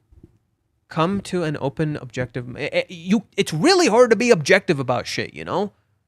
And I know it can sour it. I'm aware of that. But I try to be as objective as possible. I'm also tired sometimes. Join the Discord right now and welcome. Yeah, I try to be, like, this is why you need people to talk to, dude. Because you're not perfect. And you do make poor analysis and poor judgment. I know I have. Like, sometimes I remember when we were watching the Sydney video, like, a part of what she was saying sounded kind of, like, weirdly misogynistic towards Chizuru's thing, but then when reframed with the mentality that like, oh, maybe she's just saying it like he keeps wasting his money on a girl he's not gonna get, and to her it's like, oh, you're falling like, and then she makes like you're falling in love with a girl who's not serious about you kind of thing, where it's like she's a rental. Why are you falling in love? When she makes those jokes, I sometimes misinterpret them as something bad, but then she seemingly talks about how she understands Chizuru's job and doesn't actually think poorly of it, and it confuses me a little, you know? Anywho, we're going to stop there. I'll see you guys later. Thank you guys for watching, and we can talk some more in another place. Take care, fellas.